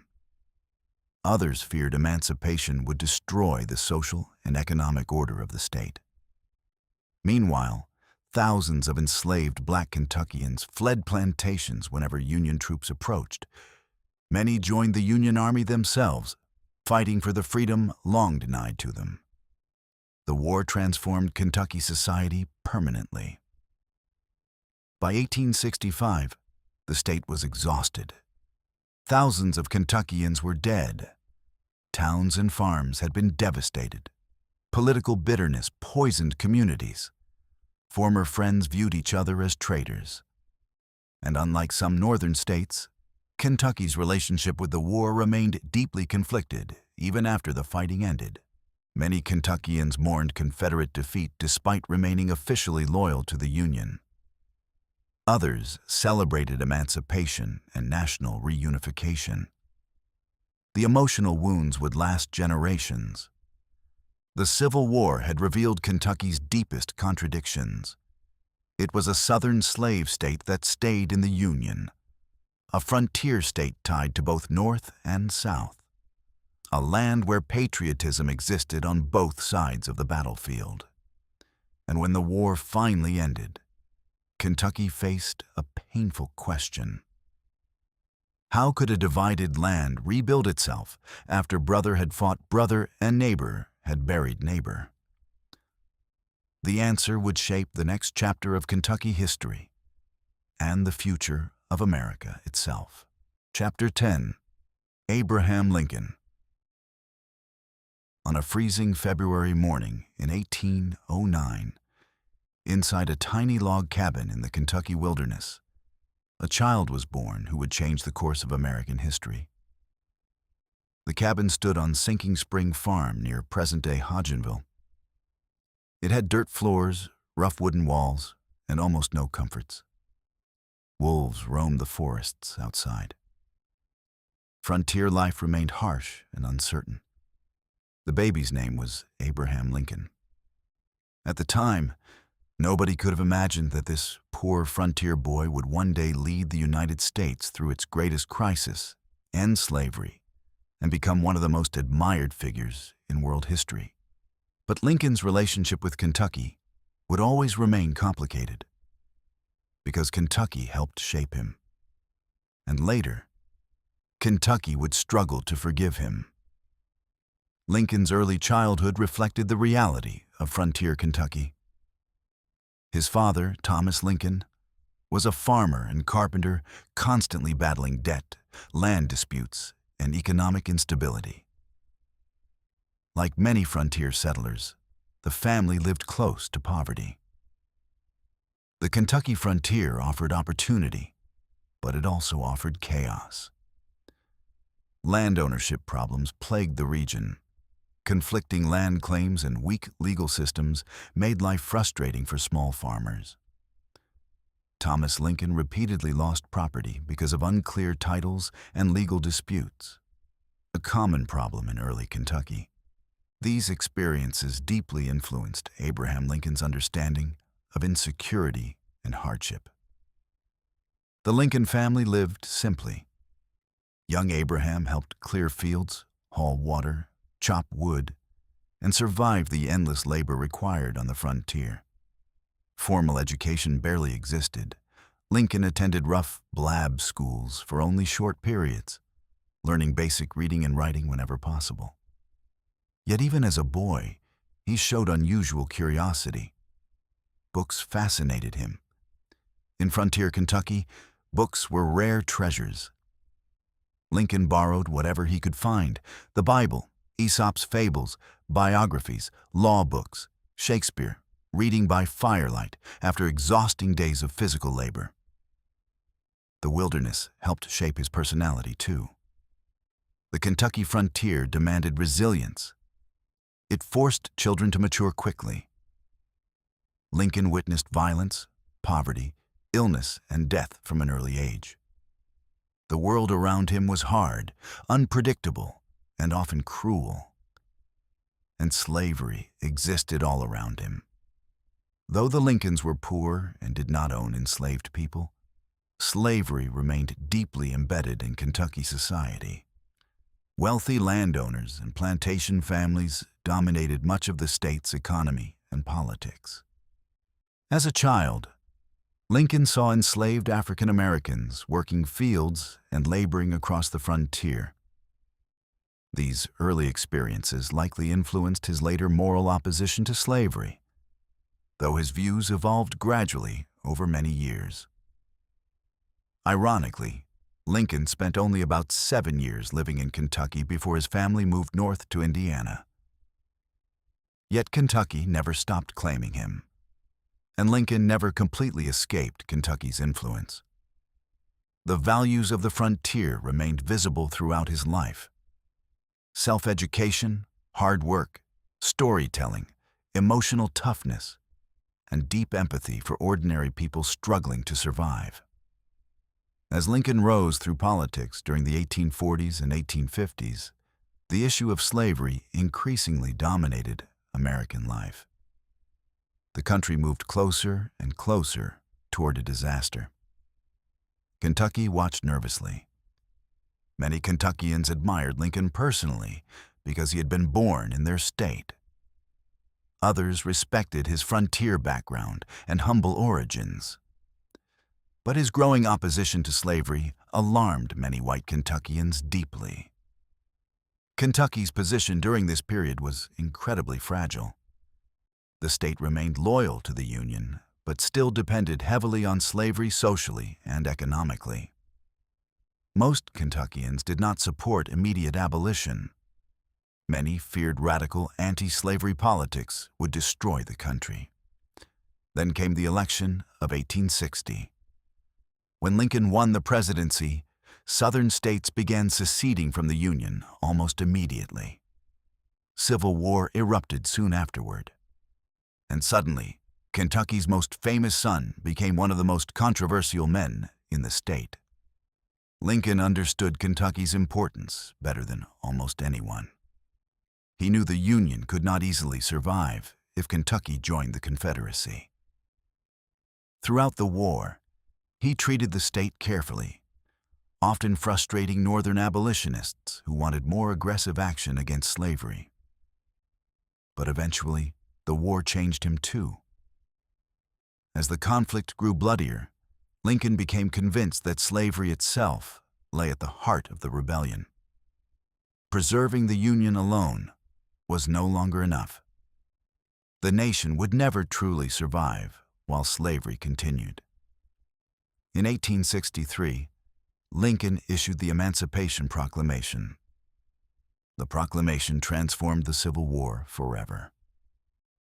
Now the Union officially fought not only to preserve the country, but also to destroy slavery. For many Kentuckians, this felt like betrayal. Even some Union supporters in Kentucky turned against Lincoln after emancipation. Newspapers attacked him fiercely. Political leaders condemned him. Many white Kentuckians believed he had gone too far. And there was another painful irony. The Emancipation Proclamation did not immediately free enslaved people in Kentucky. Because Kentucky had remained loyal to the Union, the proclamation technically applied only to Confederate-controlled territories. Slavery continued legally inside Kentucky until the ratification of the 13th Amendment in 1865. This created enormous confusion and tension. Enslaved Kentuckians increasingly fled plantations and farms whenever Union troops approached. Thousands joined the Union Army, fighting bravely for the freedom still denied to them at home. Meanwhile, many white Kentuckians grew increasingly bitter toward Lincoln despite his Kentucky birth. The war turned his home state emotionally against him. Then came April 1865. After 4 years of unimaginable bloodshed, the Civil War finally ended with Union victory. Slavery was abolished nationwide. The United States survived, and only days later, Lincoln was assassinated. Shock spread across the nation. Millions mourned him. Church bells rang across American cities. Newspapers printed black borders around his image. Soldiers who had survived years of warfare wept openly at the news. But Kentucky's reaction remained deeply conflicted. Some Kentuckians honored Lincoln as a national savior and defender of the Union. Others blamed him for destroying the Old South and ending slavery. In parts of Kentucky, sympathy for the defeated Confederacy remained stronger than admiration for Lincoln. For decades after the war, Kentucky struggled with Lincoln's memory. The state admired his rise from frontier poverty to the presidency. His log cabin origins became legendary. Schooled children learned about the Kentucky-born boy who educated himself by candlelight. Yet politically and emotionally, many Kentuckians remained uncomfortable with what Lincoln represented. Only gradually did attitudes begin changing.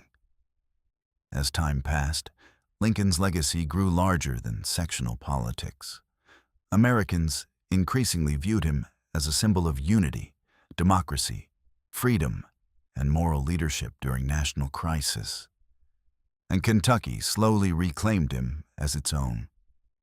Today, Lincoln's birthplace near Hodgenville stands as one of Kentucky's most important historic sites. Visitors come from around the world to see the land where the frontier child who saved the Union was born. His story became part of Kentucky mythology itself. The poor cabin boy from the wilderness who rose to lead a fractured nation. The Kentuckian who preserved America. And perhaps no figure captures Kentucky's contradictions more perfectly than Abraham Lincoln. Born in a slave state, raised on the frontier, loved and hated by his own people. A man shaped by Kentucky who ultimately helped transform the entire nation. His life reflected the best and worst of America all at once. And in many ways, Kentucky still sees itself in him today. Chapter 11. Coal, Railroads, and Appalachian Kentucky. Long before sunrise, the miners walked silently through the darkness. Lanterns flickered in the cold mountain air as men and boys disappeared into the black entrances carved into the hills of eastern Kentucky. Some were barely teenagers. Others had already spent decades underground. Most carried lunch pails, pickaxes, and the constant fear that they might never return home. Above them, the Appalachian Mountains stood silent beneath the morning fog. Below them waited the coal mines, and deep inside those mountains, industrial America was being built. By the late 19th century, the United States was transforming at astonishing speed. Factories rose across northern cities. Steel mills roared day and night. Railroads stretched across the continent. Electricity, machinery, and heavy industry demanded enormous amounts of fuel. America hungered for coal, and eastern Kentucky possessed vast reserves buried beneath its mountains. For generations, the Appalachian region of Kentucky had remained isolated from much of the country. Small farming communities clung to narrow valleys and rugged hillsides. Roads were poor. Many families lived much as their frontier ancestors had lived, farming small plots of land, hunting, and surviving largely cut off from the outside world. Then the railroads arrived. Everything changed. During the late 1800s, railroad companies pushed deep into Appalachian Kentucky searching for resources and profit. Engineers blasted tunnels through mountains, built bridges over rivers, and carved steel tracks into valleys that had once known only dirt paths and mule trails. For many mountain communities, the railroad seemed almost supernatural. Huge iron machines thundered through the wilderness, belching smoke and steam. Suddenly, isolated valleys connected to national markets and industrial cities hundreds of miles away. But the railroad did not come merely to help the people of Appalachia. It came for the coal. Outside investors and corporations quickly realized eastern Kentucky's mountains contained some of the richest coal deposits in America. Mining companies rushed into the region buying land at astonishing speed. And many local families had little understanding of what they were selling. Some mountain residents sold mineral rights cheaply, unaware that corporations would later make fortunes from the coal beneath their property. Others lost land through debt, legal manipulation, or corrupt deals. The transformation happened rapidly. Forests were cleared. Rail lines spread deeper into the mountains. Coal camps appeared almost overnight. Entire hillsides were opened for mining operations. And with the mines came the company towns. At first glance, company towns looked like signs of progress. Mining corporations built rows of worker housing, stores, schools, churches, and rail depots. Jobs attracted thousands of workers from across Appalachia and beyond. But beneath the appearance of opportunity lay a system of extreme control. In many company towns, the mining corporation owned almost everything: the houses, the stores, the roads, sometimes even the schools and churches. Workers often received payment not in cash, but in company scrip, a special currency usable only at company-owned stores. Prices at those stores were frequently inflated, trapping miners and families in endless debt. The companies controlled entire lives, and the work itself was brutal. Coal mining in Appalachian Kentucky became one of the most dangerous occupations in America.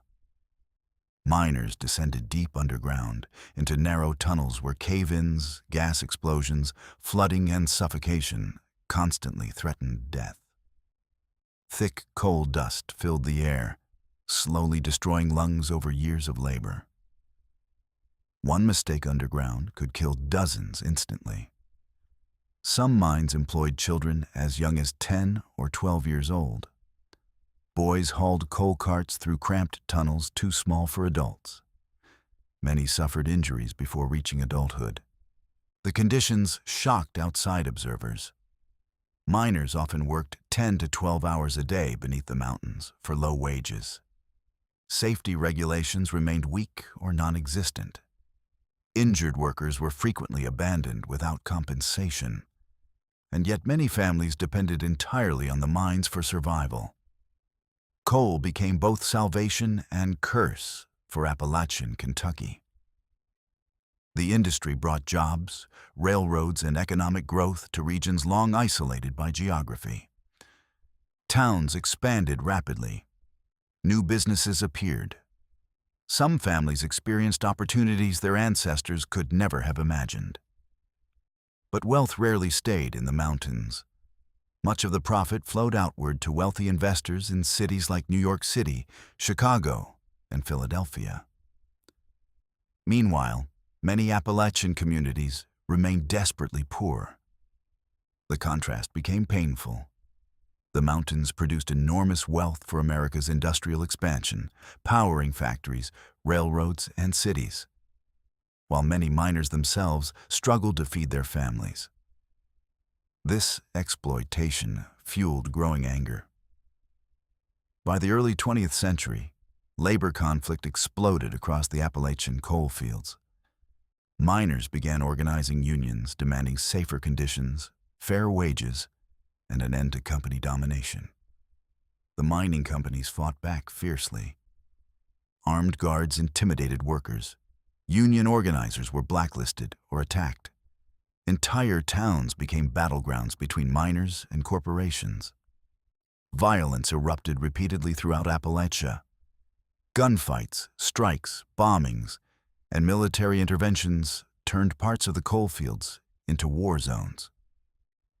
While some of the most famous labor battles occurred in neighboring West Virginia, eastern Kentucky experienced similar unrest and tension. The mountains had entered the industrial age violently, and the environmental transformation was enormous. Coal mining scarred the Appalachian landscape. Forests disappeared. Rivers became polluted. Dynamite shattered hillsides. Black soot covered towns and homes. Yet despite the hardship, Appalachian culture remained remarkably resilient. Families built tight-knit communities rooted in survival, faith, music and tradition. Churches became central to mountain life. Storytelling traditions thrived. Music echoed through hollows and valleys, banjos, fiddles, ballads, and songs born from generations of hardship. The coal miner became one of America's most powerful working-class symbols. Strong, exhausted, proud, and trapped beneath the mountains. By the early 20th century, eastern Kentucky had been transformed completely. The old, isolated frontier world was disappearing. Industrial America had arrived. Railroads connected the mountains to national markets. Coal powered factories in cities across the country. New technologies and industries reshaped daily life. But the transformation came at a terrible cost. Poverty remained widespread. Mining accidents killed thousands over the decades. Entire communities became dependent on unstable coal markets controlled by distant corporations. And the dangers never truly disappeared. Explosions continued claiming lives underground. Black lung disease slowly suffocated miners after years of inhaling coal dust. Families watched fathers and sons vanish into mines every morning, uncertain whether they would return. Still, many Appalachian Kentuckians carried deep pride in their work. They believed they were fueling America itself. And in many ways, they were right. The factories of the Industrial Revolution, the railroads crossing the continent, the steel mills of the North, and even the ships and weapons of future wars all depended heavily on Appalachian coal. Eastern Kentucky helped power modern America. But as the 20th century continued, new challenges loomed ahead. Economic collapse, mechanization, labor unrest, and changing energy demands. The coal boom would not last forever, and when the mines eventually began declining, the mountains would once again face an uncertain future, carrying the scars of industrialization long after the coal train stopped running. Chapter 12. The Bloody Feuds of Kentucky. In the mountains of Appalachia, people learned long ago not to ask too many questions. If a man disappeared, neighbors often stayed quiet.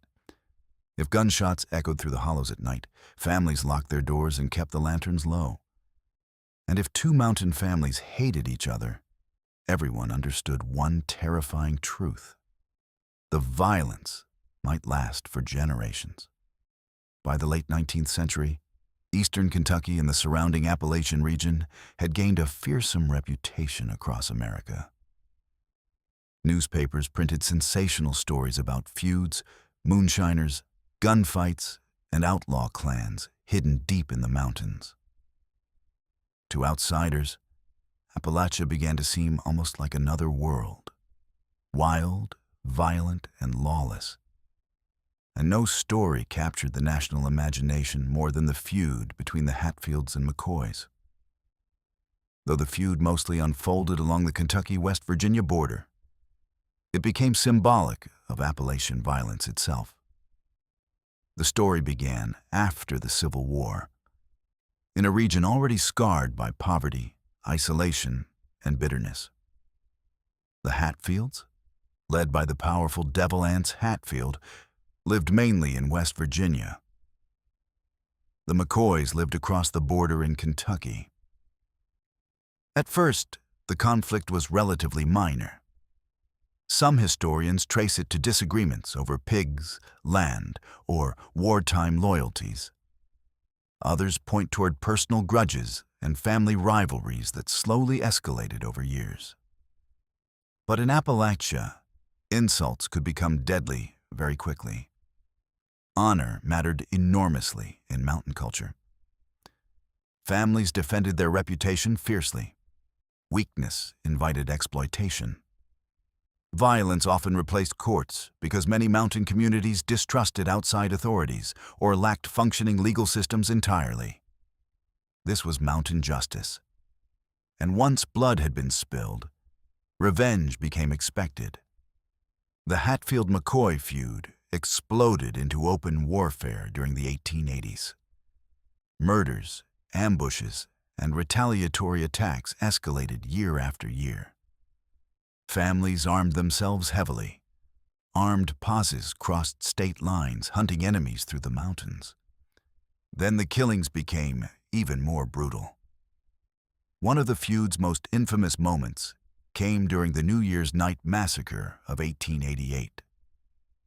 Hatfield supporters attacked the McCoy cabin in Kentucky before dawn. The house was set on fire. Family members fleeing the flames were shot. 2 of Randolph McCoy's children were killed. The surviving McCoys escaped barefoot through the freezing wilderness. The nation was horrified. Newspapers transformed the feud into national entertainment. Journalists exaggerated stories of savage mountain warfare, portraying Appalachia as a violent frontier untouched by civilization. In reality, most mountain families were hard-working farmers, laborers, or miners simply trying to survive. But the mythology of Appalachian violence grew rapidly, and the mountains themselves helped fuel the legend. Eastern Kentucky's rugged geography created isolation unlike almost anywhere else in the eastern United States. Narrow hollows and steep ridges separated communities from one another. Roads were poor. Law enforcement remained weak for much of the 19th century. People relied heavily on family networks for survival and protection. Loyalty to kin became sacred. If a relative was threatened, insulted, or harmed, the pressure to retaliate could become overwhelming. Feuds often began with relatively small disputes, but escalated through cycles of revenge that spiraled out of control. The violence was real, but the myths sometimes exaggerated Appalachia into something almost fictional. Still, there was no denying that the region produced colorful outlaw figures and dangerous underground economies. Among the most famous were the moonshiners. For generations, mountain families distilled illegal whiskey deep in the hills. The tradition partly grew from frontier whiskey culture dating back to early Kentucky settlement, when converting grain into alcohol provided valuable income. Then came government taxes.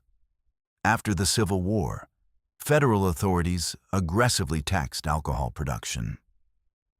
Many Appalachian families viewed these taxes as unfair attacks by distant politicians who did not understand mountain life. So they ignored the law. Hidden stills appeared deep in forests and remote valleys. Moonshiners operated mostly at night, using secret trails to transport illegal whiskey. Entire communities sometimes protected them from federal agents, and moonshining could become extremely dangerous. Armed confrontations between moonshiners and law enforcement erupted regularly. Federal revenuers, the agents tasked with enforcing alcohol taxes, were hated in many mountain regions. Some were ambushed or killed.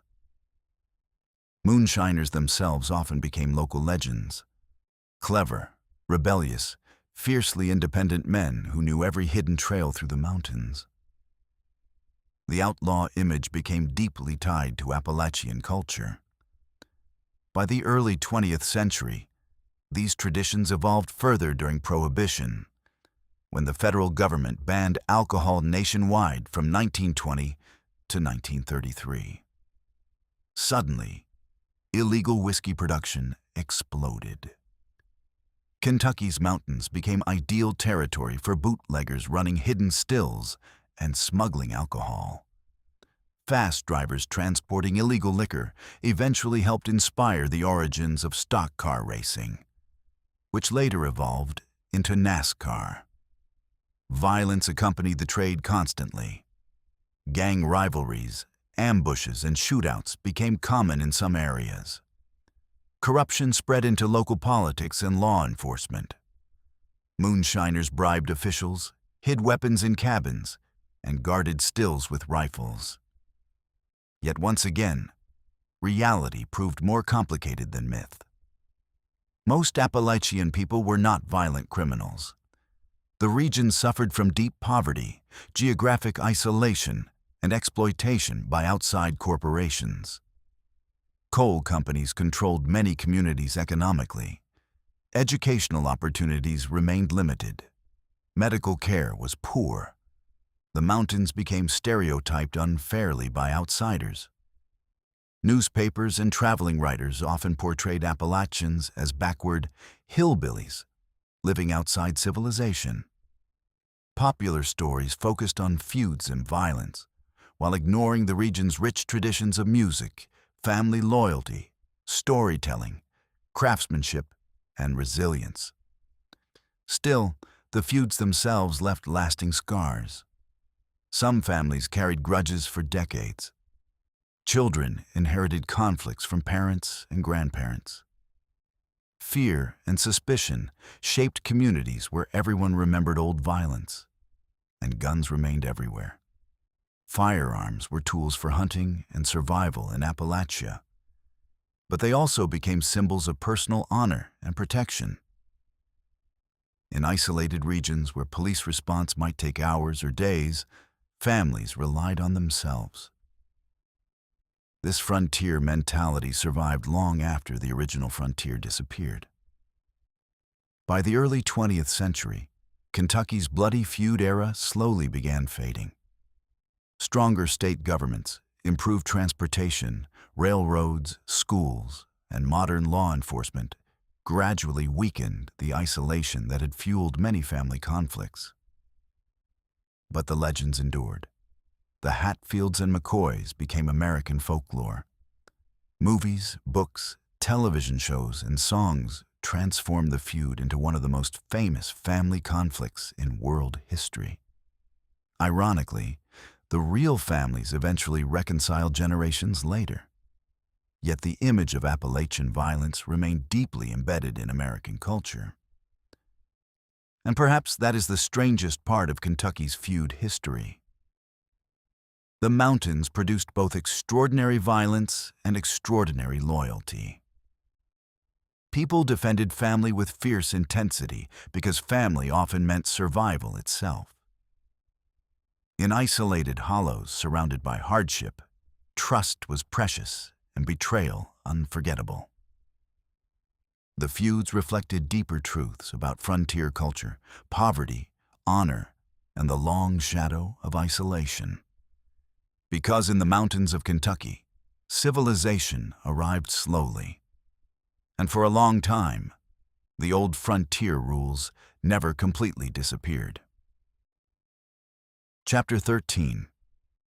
Kentucky in the World Wars. The telegram arrived on a quiet Kentucky afternoon.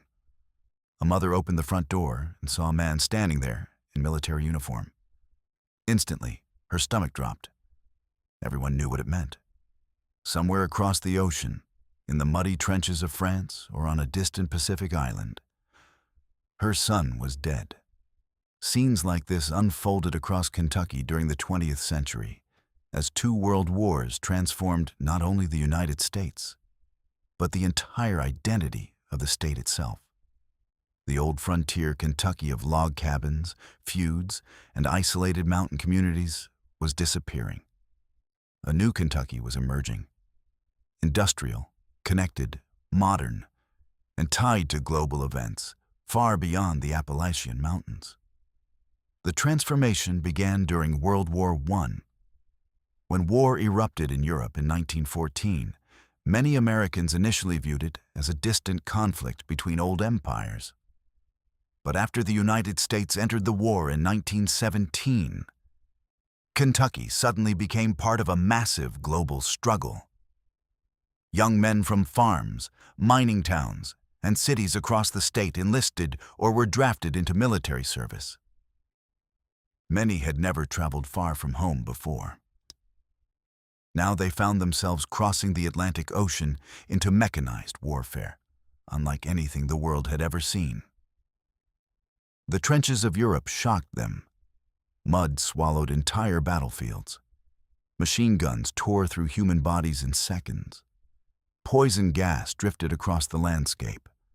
Artillery explosions shook the earth day and night. Kentucky boys raised on farms and mountain hollows suddenly fought in places with names like the Meuse-Argonne and Saint-Mihiel. Many never came home.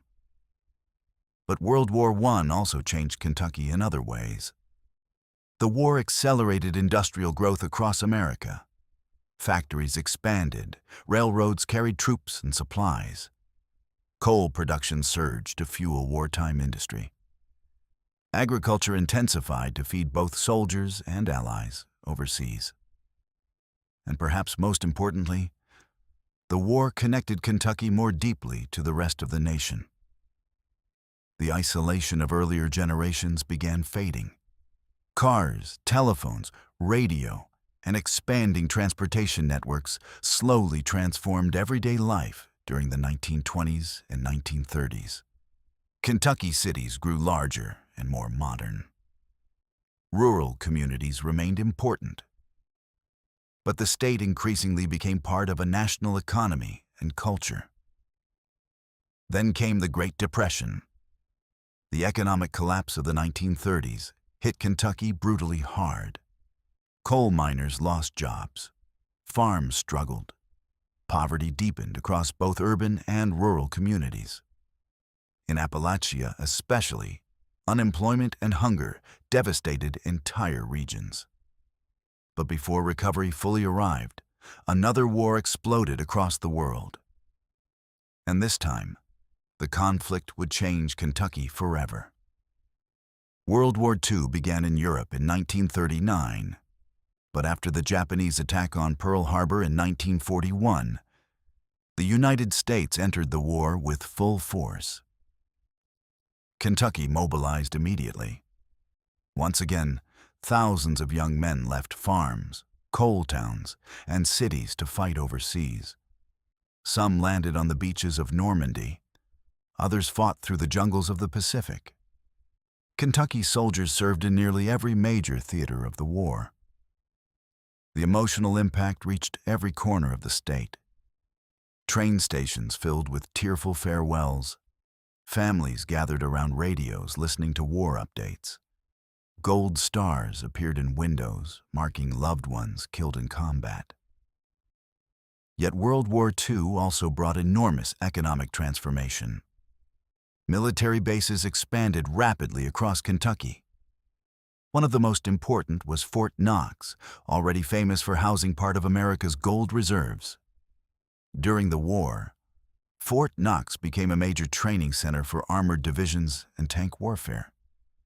Thousands of soldiers passed through Kentucky. The state suddenly buzzed with military activity. New roads, airfields, and infrastructure appeared. Wartime spending poured money into local economies. And cities like Louisville became industrial powerhouses. Louisville transformed dramatically during the war years. Factories produced weapons, vehicles, machinery, uniforms, and supplies for the Allied war effort. Women entered industrial jobs in large numbers, while men fought overseas. The city's population surged. Day and night, factories roared with activity. Smokestacks filled the skyline. Trains loaded with military equipment thundered through rail yards. Wartime production connected Kentucky directly to the machinery of global conflict. The war modernized the state at astonishing speed. Even rural communities changed. Electricity expanded into areas that had long remained isolated. Federal wartime programs improved roads and communications. Military service exposed young Kentuckians to new cultures, technologies, and ideas far beyond their hometowns. For many soldiers, the war completely transformed their worldview. A farm boy from eastern Kentucky might suddenly find himself in London, North Africa, or Japan. African American soldiers serving overseas experienced societies different from segregated Kentucky. Women working wartime jobs gained new independence and opportunities. The old Kentucky was beginning to crack apart, and the war itself was unimaginably brutal. Kentucky families followed casualty reports obsessively. Entire communities mourned together when local boys were killed overseas. Cemeteries filled with young men who would never return to the Bluegrass Hills or Appalachian valleys where they had grown up. The emotional scars lasted decades. Yet when the war ended in 1945, Kentucky entered one of the greatest periods of transformation in its history. Returning veterans reshaped the state completely. The GY Bill allowed former soldiers to attend college, buy homes, and build businesses. Many veterans no longer wanted the isolated poverty their parents had endured. They sought education, stable jobs, and suburban life. Kentucky modernized rapidly after the war. Highways expanded, factories grew, new suburbs appeared outside cities. Television entered homes. Consumer culture spread across the state. Industrial jobs attracted workers away from small farms and mining communities. The social structure changed too. Many Appalachian families migrated to cities like Louisville, Cincinnati, Detroit, and Chicago, searching for factory work. Coal mining remained important, but mechanization reduced jobs dramatically. Rural depopulation accelerated in parts of eastern Kentucky. At the same time, racial tensions and civil rights struggles intensified nationwide.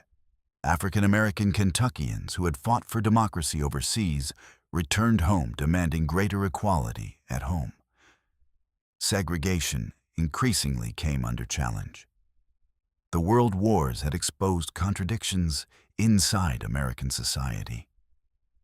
Kentucky could no longer remain isolated from national change.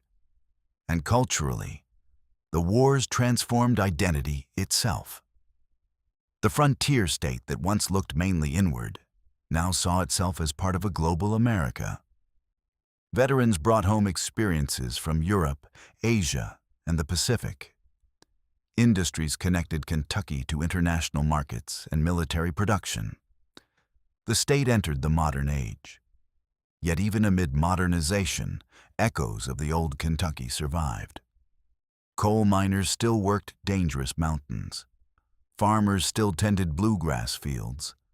Bourbon distilleries still lined the countryside. Family traditions remained deeply important. Kentucky had not abandoned its past. It had carried that past into modern America. And perhaps that was the most remarkable transformation of all. A state once defined by frontier warfare, isolated hollows, and wilderness survival had become fully connected to the industrial and global power of the 20th century United States. The mountains, rivers, and bluegrass fields remained the same. But Kentucky itself had changed forever. Chapter 14: Civil Rights and Social Change. In the middle of the 20th century, Kentucky stood between two Americas. One was old, the other was trying to be born. In small towns across the state, black children attended separate schools. Restaurants denied service based on skin color. Movie theaters forced African Americans to sit in different sections.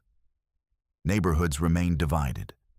Job opportunities, housing, and political power were deeply unequal. And yet, Kentucky was not exactly the Deep South. It was something more complicated.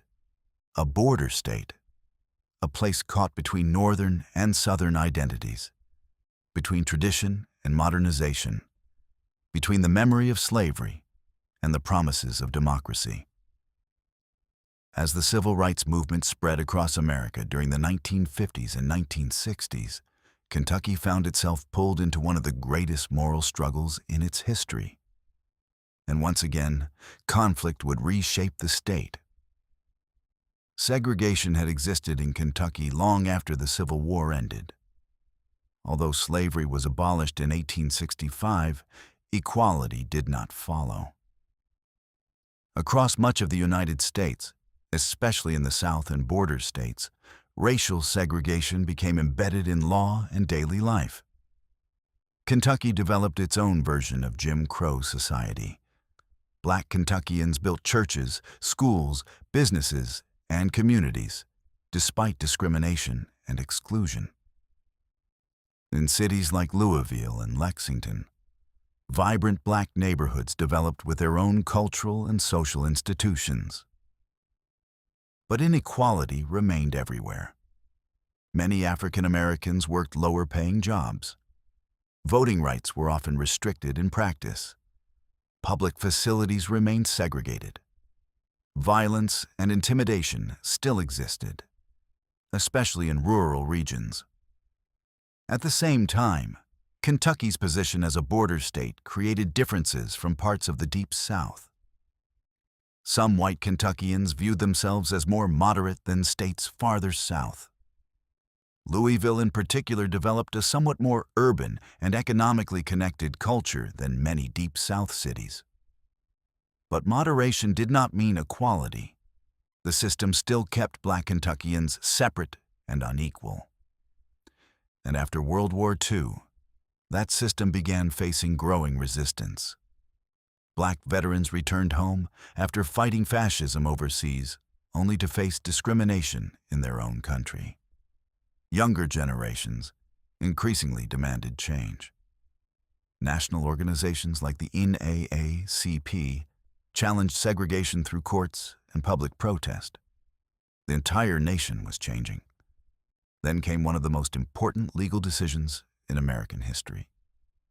In 1954, the U.S. Supreme Court ruled in Brown v. Board of Education that racial segregation in public schools was unconstitutional.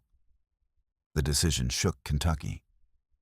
School integration became one of the state's most emotional and divisive battles. Some communities accepted integration relatively peacefully. Others resisted bitterly. Many white parents feared social change. Some politicians warned integration would destroy traditional society.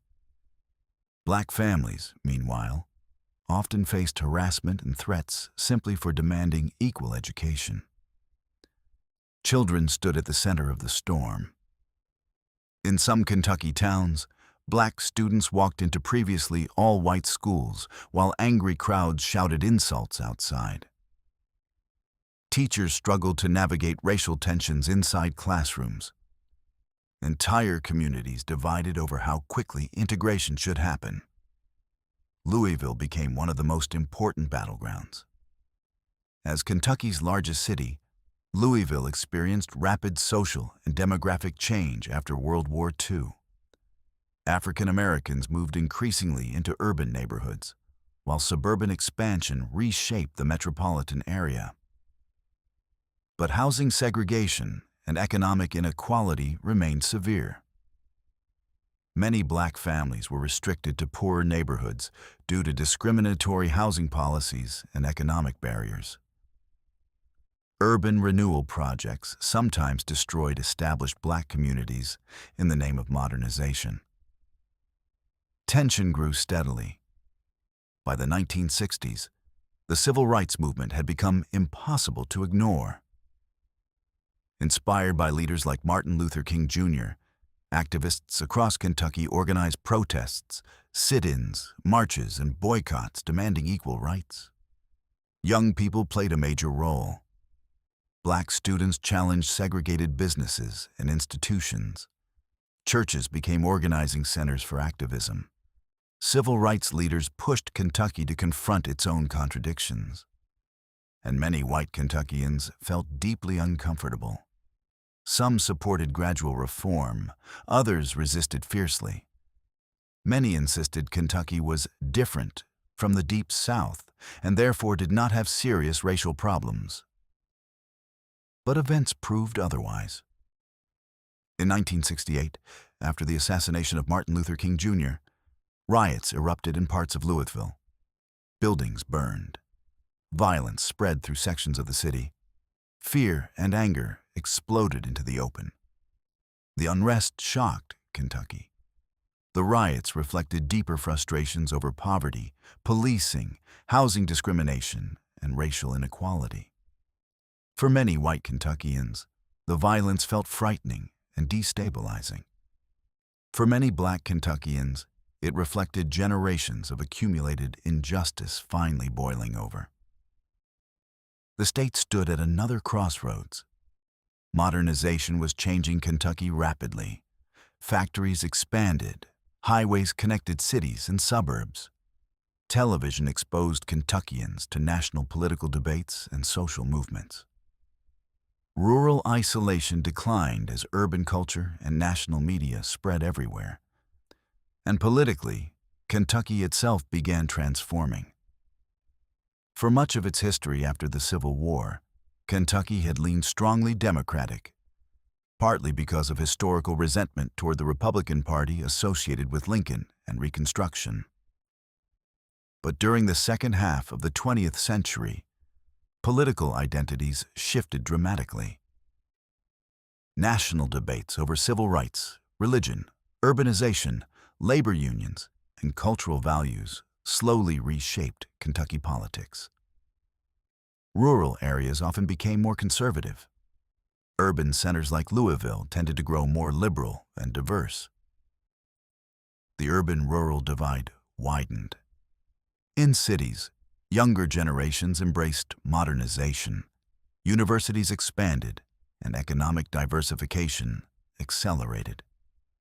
In many rural regions, especially parts of Appalachia, communities struggled with poverty, declining coal jobs, and population loss. People increasingly experienced very different versions of Kentucky. Some saw growing cities, universities, and economic opportunity. Others saw disappearing industries, struggling towns, and cultural change that felt threatening or alien. The state's old identity crisis deepened again. Was Kentucky Southern, Midwestern, Appalachian, modern, traditional? The answer depended on who you asked. And beneath these political and cultural conflicts remained a larger human story. Ordinary people trying to adapt to a rapidly changing world. Black Kentuckians continued building businesses, churches, political organizations, and cultural institutions despite long histories of discrimination. Women gained expanding educational and professional opportunities. Younger generations challenged old traditions regarding race, gender, and authority. Kentucky was modernizing, but not without conflict. And perhaps that tension became one of the defining characteristics of modern Kentucky itself. A state constantly balancing old traditions against new realities.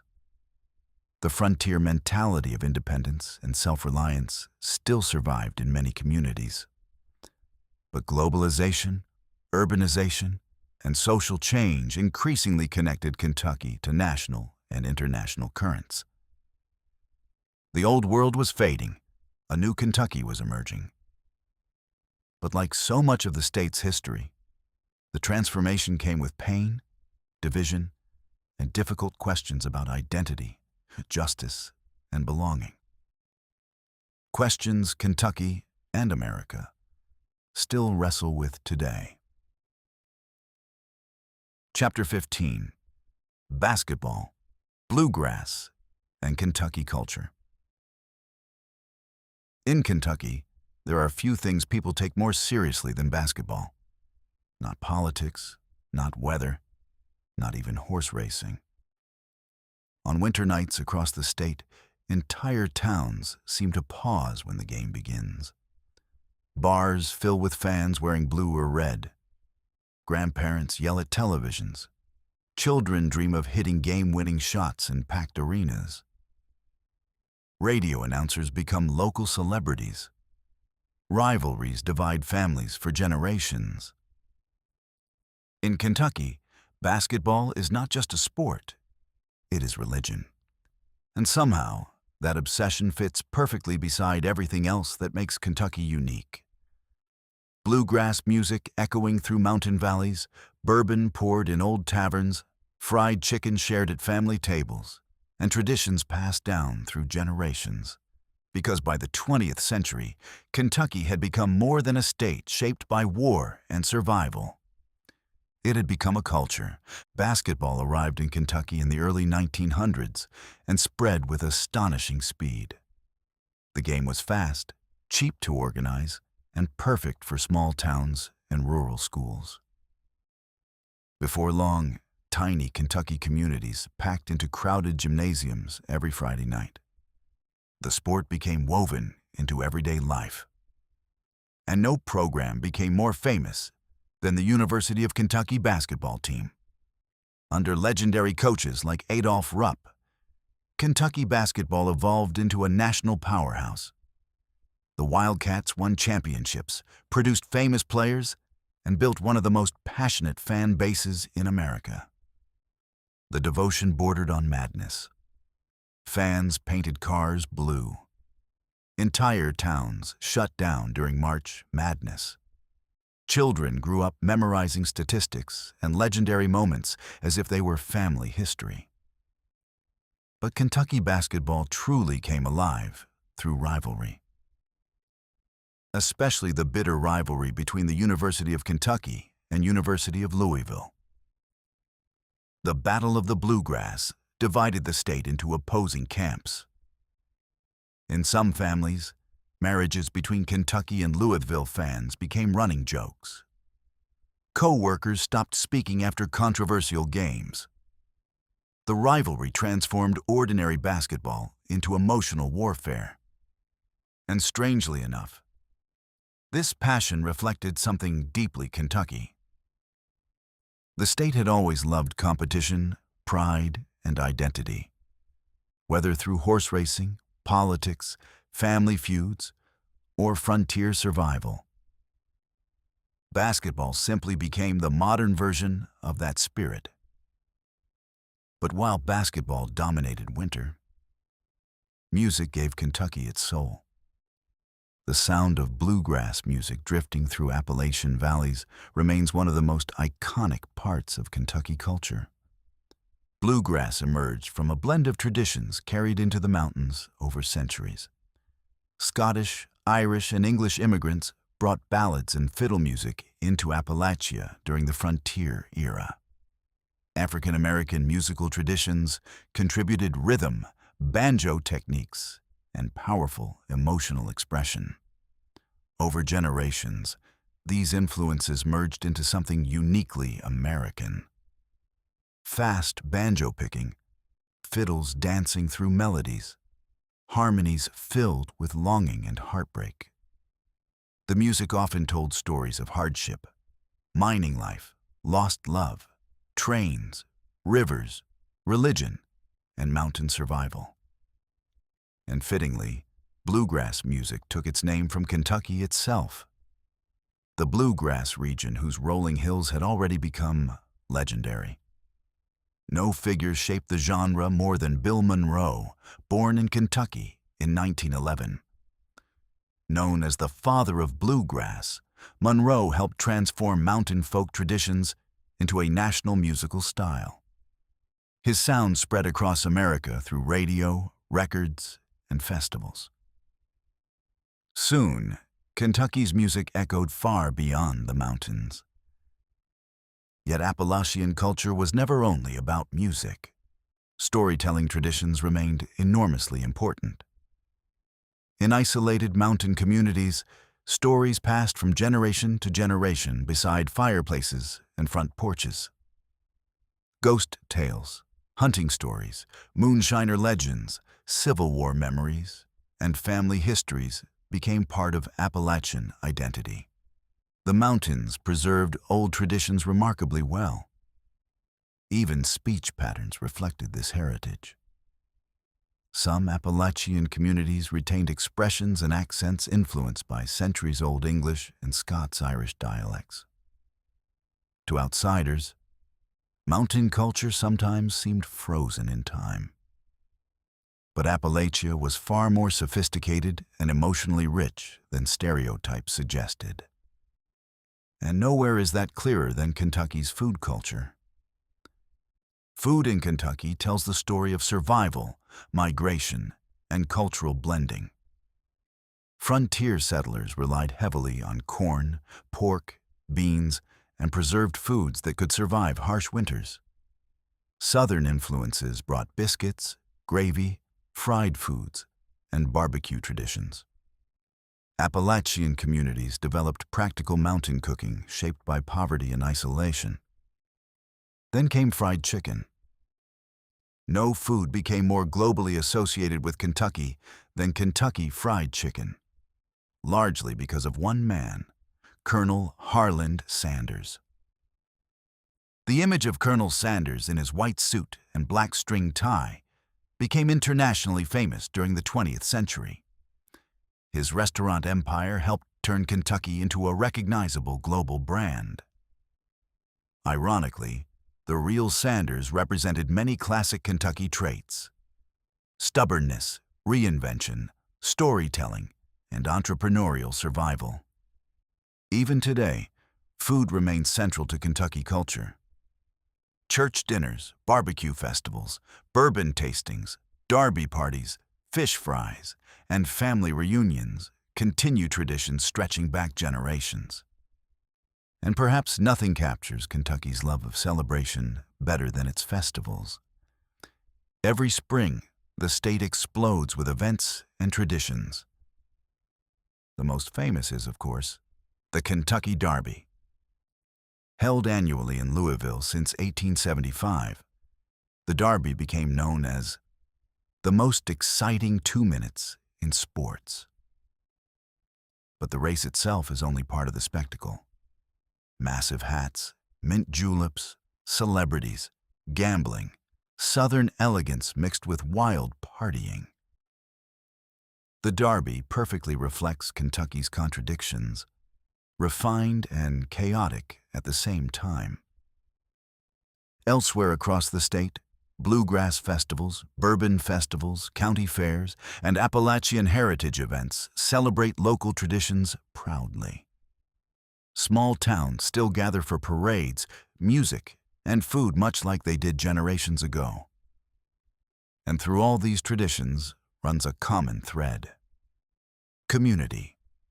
Despite political divisions, economic struggles, and modernization, Kentucky culture remains deeply rooted in family, memory, and local identity. People still tell stories about ancestors who fought in wars, worked in mines, or crossed the wilderness road. Grandparents still pass recipes, songs, and rivalries to younger generations.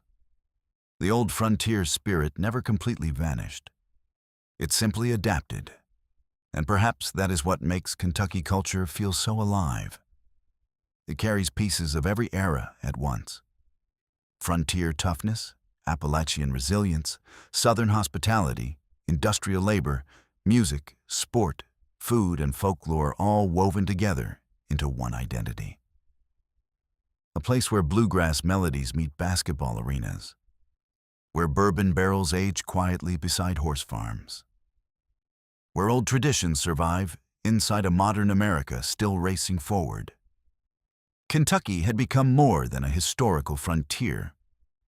It had become a living culture all its own. Chapter 16. Bourbon becomes an empire. The smell hits first: warm oak, caramel, smoke, vanilla. Charred wood aging quietly in dark warehouses beneath the Kentucky heat. Inside towering rickhouses stretching across the bluegrass countryside. Millions of barrels sit silently year after year, breathing with the changing seasons. In summer, the whiskey expands into the wood. In winter, it retreats. Slowly, patiently, Kentucky bourbon transforms from raw alcohol into something richer, darker, and unmistakably American. And today, people travel from around the world just to taste it. But bourbon's rise from frontier whiskey to global empire was anything but smooth. In fact, at one point, America nearly destroyed it entirely. The bourbon story began humbly on the Kentucky frontier. Early settlers distilled whiskey out of necessity. Corn grew abundantly. Roads were terrible, and whiskey was easier to transport and sell than raw grain. What began as practical frontier alcohol slowly evolved into a craft.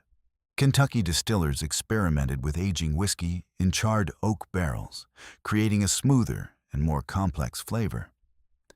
The state's limestone-filtered water and dramatic seasonal temperature shifts proved ideal for bourbon production. And by the 19th century, Kentucky bourbon had already developed a legendary reputation. River trade helped spread it across America. Barrels floated down the Ohio and Mississippi rivers toward cities like New Orleans, where bourbon became wildly popular among merchants, sailors, gamblers, and travelers. Soon, Kentucky whiskey was no longer just frontier liquor. It was becoming a national symbol. Distilleries expanded rapidly across the state. Family names like Beam, Weller, Samuels, and Brown began building whiskey dynasties that still dominate the industry today. Entire towns became economically tied to bourbon production. And bourbon fit perfectly into America's self-image. It was rugged but refined, frontier-born but sophisticated, deeply tied to agriculture, craftsmanship, and independence. In many ways, bourbon became liquid mythology, a drink that seemed to capture the spirit of Kentucky itself. Then came disaster. In the early 20th century, a powerful temperance movement swept across the United States. Religious groups, reformers, and politicians argued that alcohol caused crime, poverty, violence, and moral collapse. The movement gained enormous momentum. And in 1920, the federal government officially banned alcohol nationwide through prohibition. For Kentucky bourbon, it was catastrophic. Distilleries closed almost overnight. Warehouses emptied. Workers lost jobs. Entire communities tied to whiskey production collapsed economically. Some distilleries survived by obtaining special licenses to produce medicinal whiskey, which doctors could legally prescribe in limited amounts. But most operations shut down completely. Yet Americans did not stop drinking. Instead, alcohol simply went underground. And suddenly, Kentucky's long tradition of moonshining and bootlegging exploded again. Illegal whiskey production spread through rural areas and hidden mountain stills. Smugglers transported liquor across state lines under cover of darkness. Gangsters built massive criminal empires around bootleg alcohol. The Prohibition era transformed bourbon into something dangerous and rebellious. Speakeasies, illegal bars hidden behind secret doors, flourished in cities across America. Organized crime grew richer than ever. Corruption infected politics and law enforcement.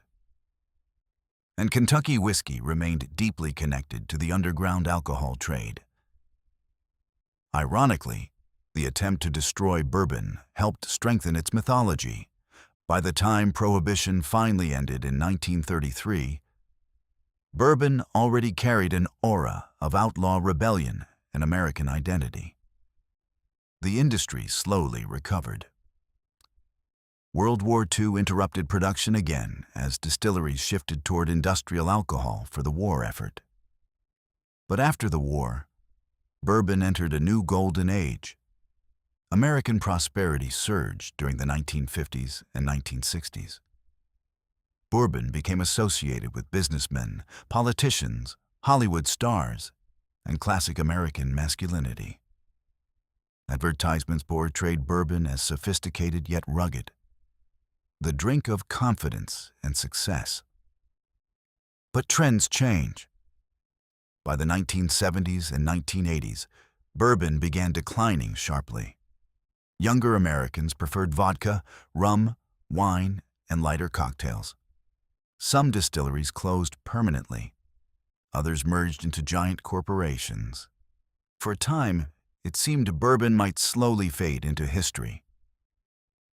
Then something unexpected happened. The 21st century bourbon revival began. A new generation rediscovered whiskey craftsmanship. Consumers became fascinated by small batch production, aging techniques, local ingredients, and authentic American heritage.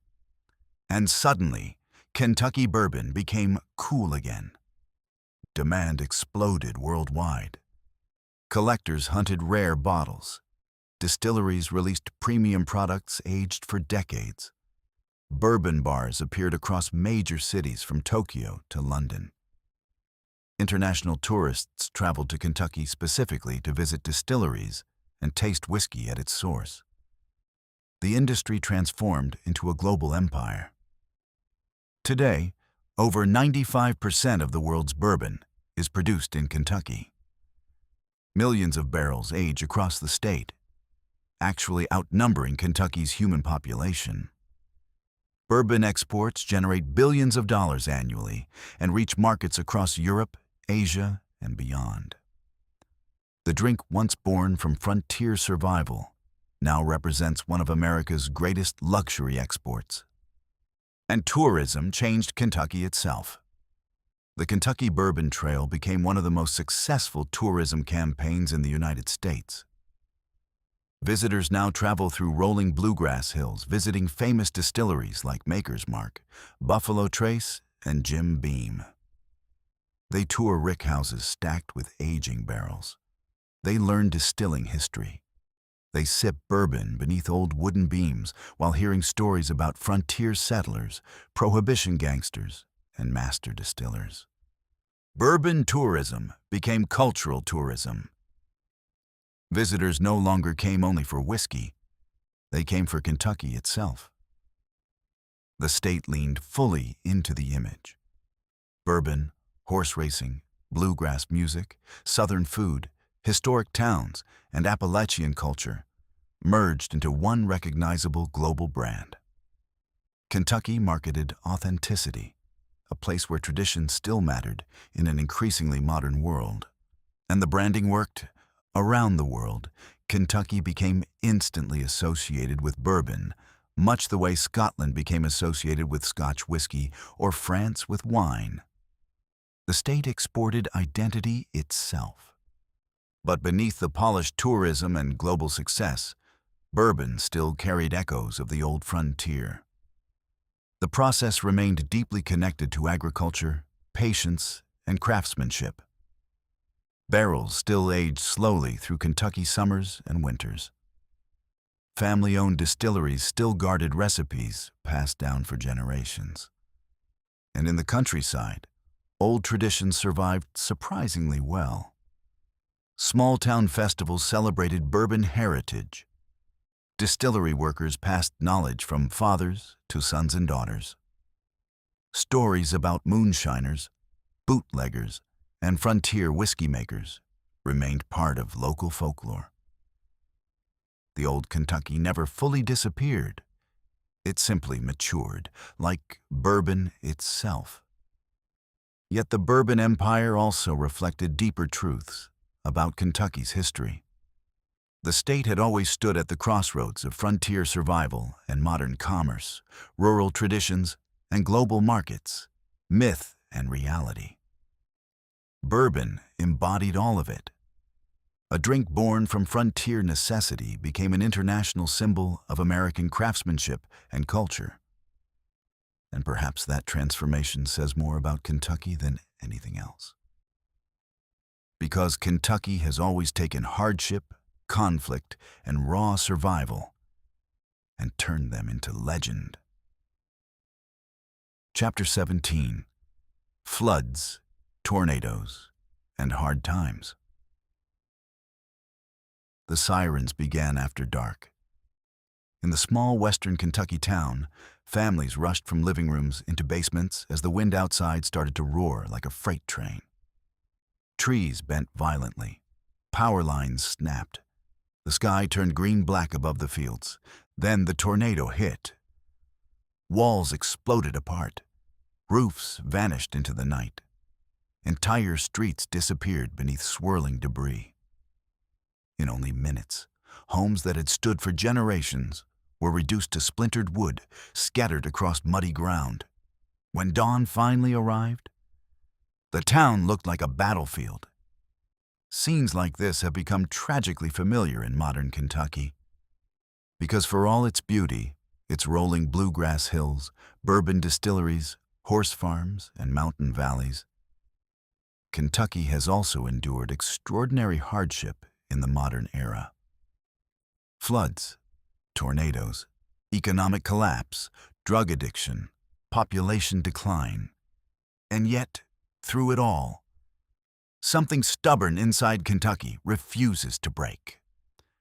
Nature has always shaped Kentucky's history.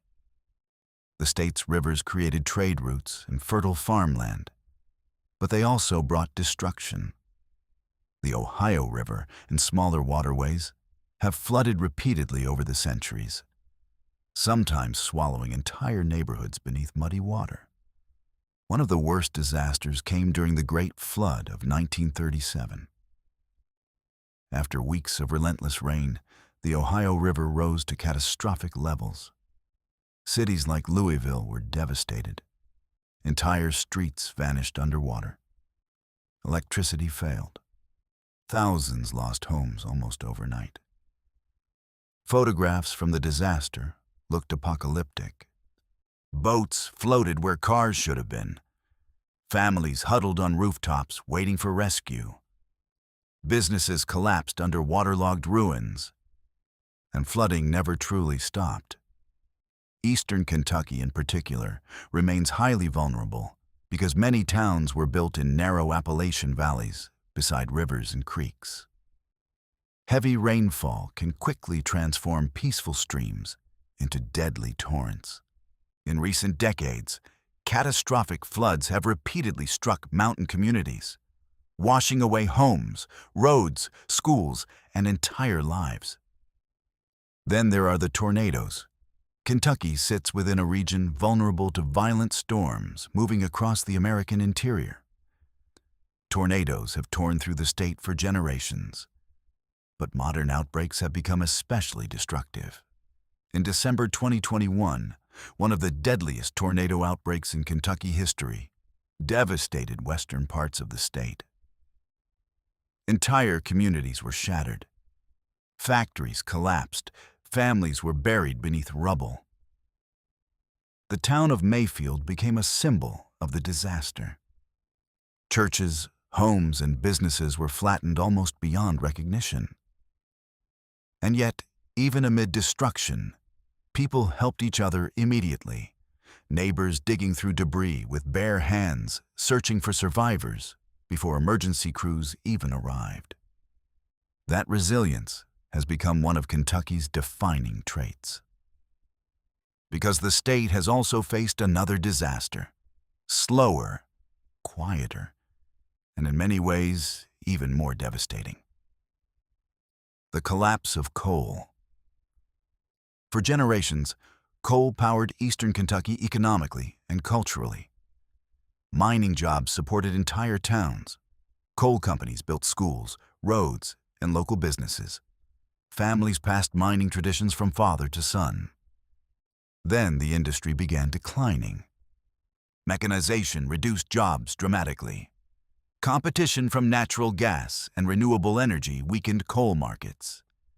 Environmental regulations added further pressure. Many mines closed permanently. The consequences were catastrophic for parts of Appalachia. Entire towns began collapsing economically. Young people left searching for work elsewhere. Schools lost funding. Hospitals struggled. Small businesses disappeared. Some communities felt abandoned by the modern economy entirely.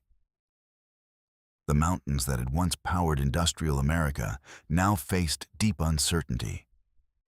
And into that economic pain came another crisis: the opioid epidemic. Beginning in the late 20th century and exploding during the early 2000s, prescription painkillers spread aggressively across Appalachia and rural America. Pharmaceutical companies heavily marketed opioid medications in regions already struggling with poverty, dangerous labor injuries, and limited healthcare access. Eastern Kentucky became one of the hardest-hit areas in the nation. Coal miners with broken bodies from decades underground often received pain medication prescriptions. Injured workers, unemployed residents, and struggling communities found themselves trapped in addiction. The crisis spread rapidly. Prescription pills gave way to heroin and fentanyl. Overdose deaths surged. Families were destroyed. Children lost parents. Grandparents raised entire generations while addiction devastated communities. Some Kentucky counties recorded overdose rates among the highest in America. And the emotional damage ran deep. Entire towns experienced grief almost constantly. Funeral homes became overwhelmed. Schools struggled to support traumatized children. Law enforcement fought endless battles against trafficking and addiction.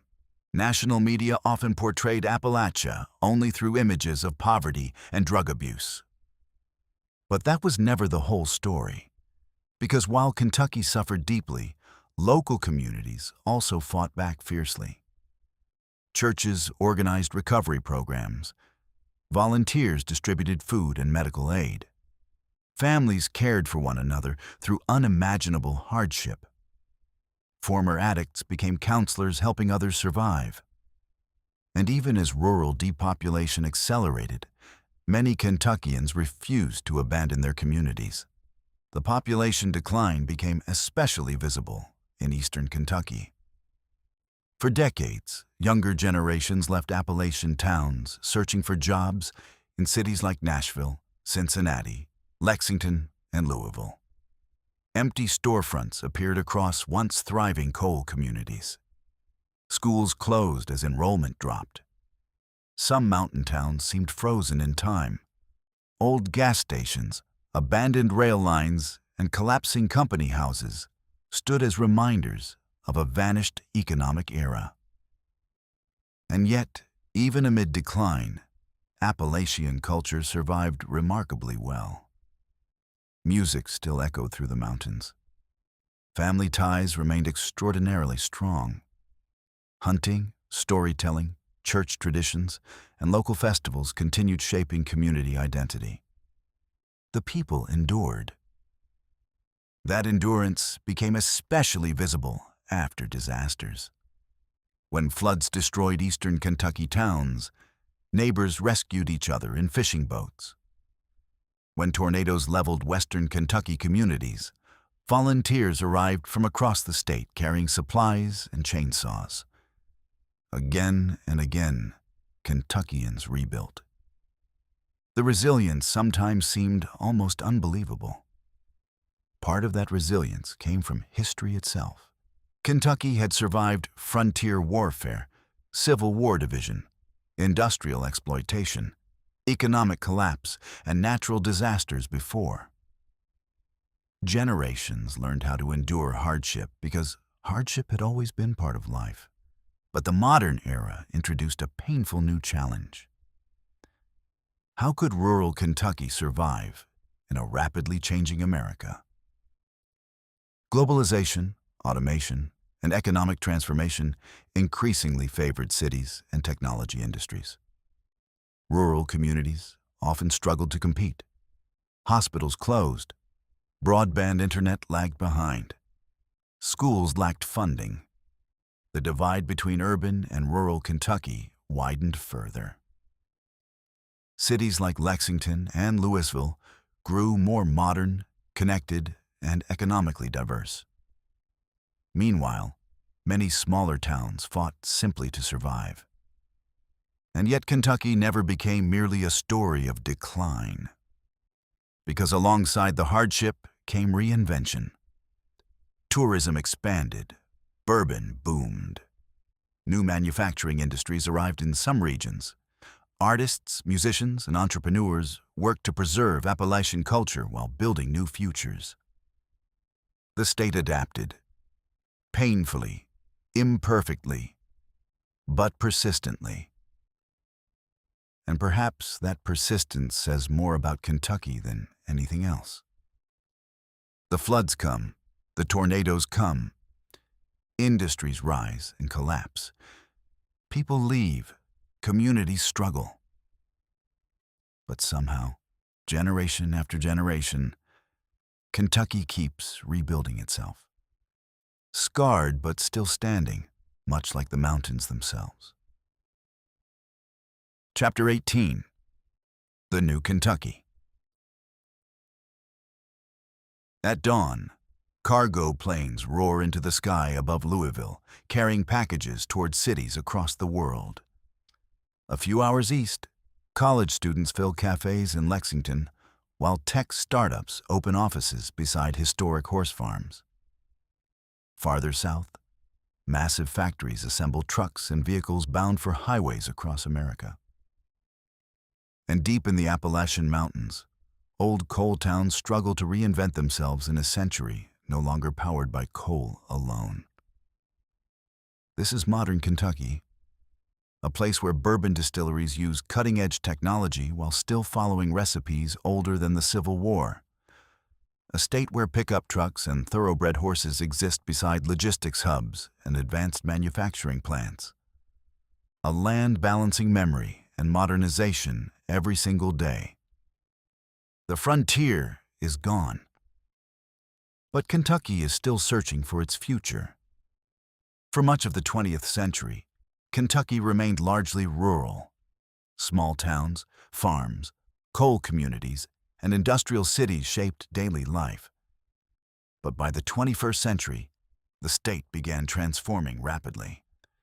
Cities became increasingly important.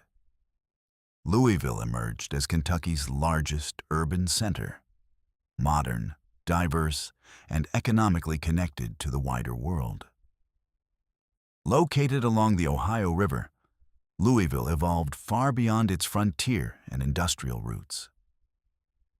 Glass office towers rose beside historic brick buildings. New restaurants, museums, and sports venues reshaped downtown neighborhoods. Universities expanded.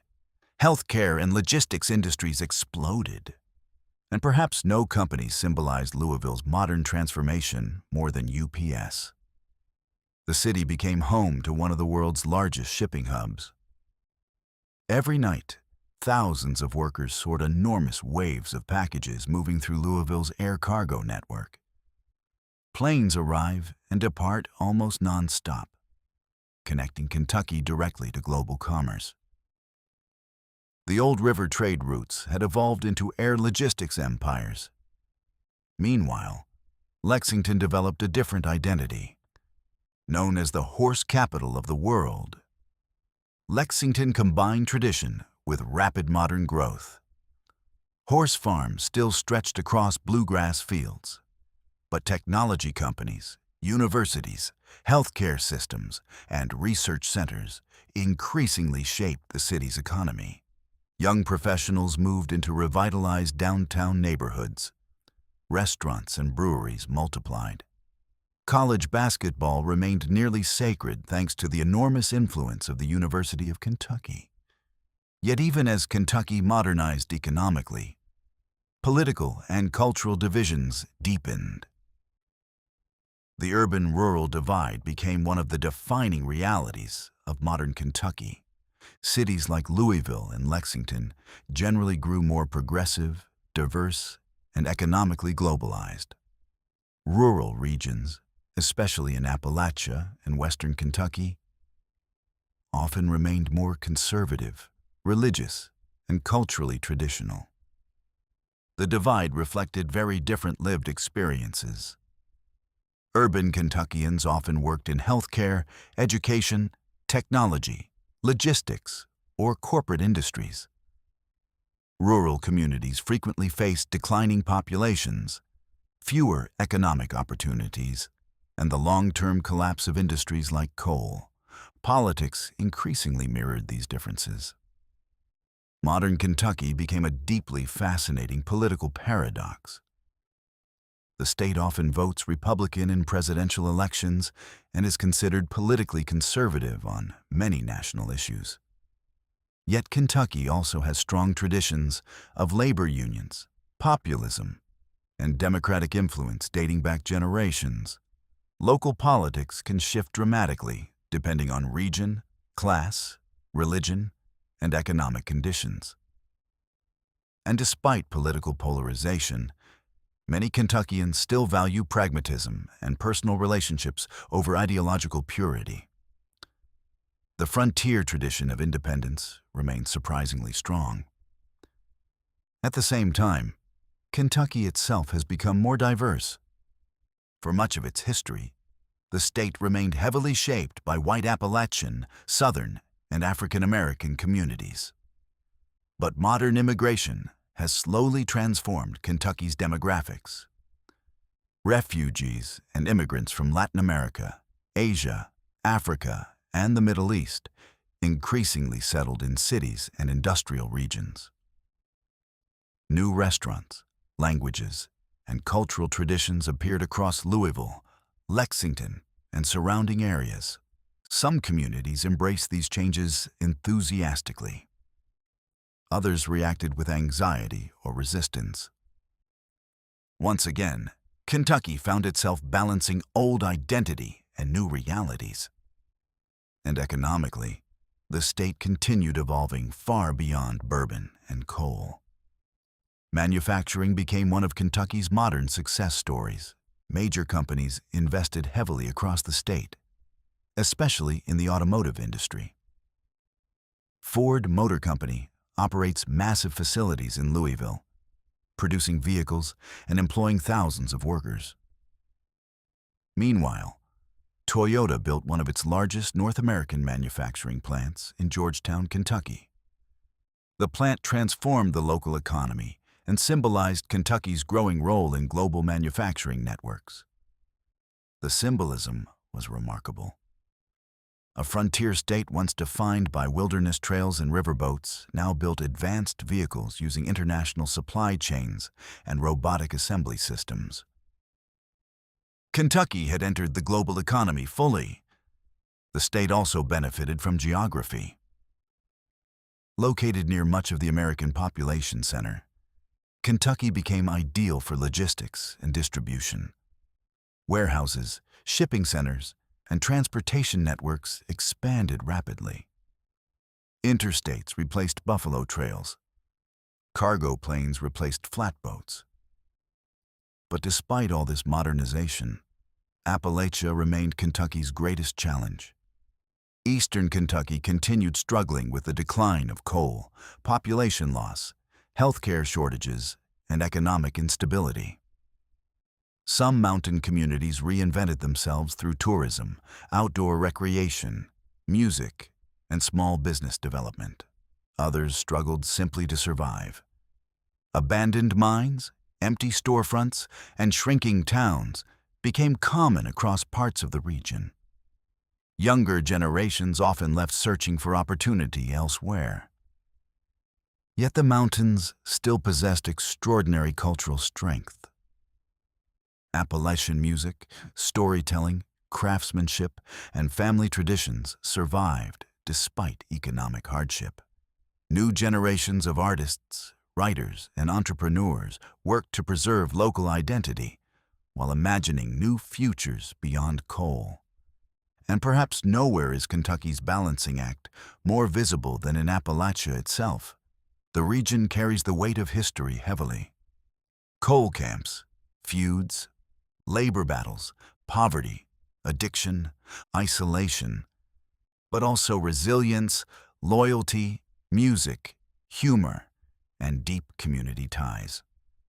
Modern Kentucky lives between contradictions, Southern and Midwestern, urban and rural, traditional and modern, proudly local yet globally connected, a state where horse farms coexist with international factories, where bourbon distilleries attract tourists from Tokyo and London, while Appalachian churches still host old-fashioned bluegrass gatherings.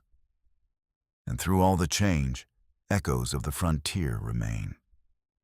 The fierce independence, the suspicion of distant authority, the attachment to land, family, and local identity. Kentucky may no longer be America's western frontier, but in many ways, it still feels like a place standing between worlds, a bridge between old America and new America. And perhaps that is why Kentucky remains so fascinating. Because the state has never fully chosen between its past and its future. Instead, it carries both forward at the same time. Conclusion: the spirit of Kentucky. As the sun sets over the rolling bluegrass hills, Kentucky almost seems timeless. The horses still run across white-fenced pastures.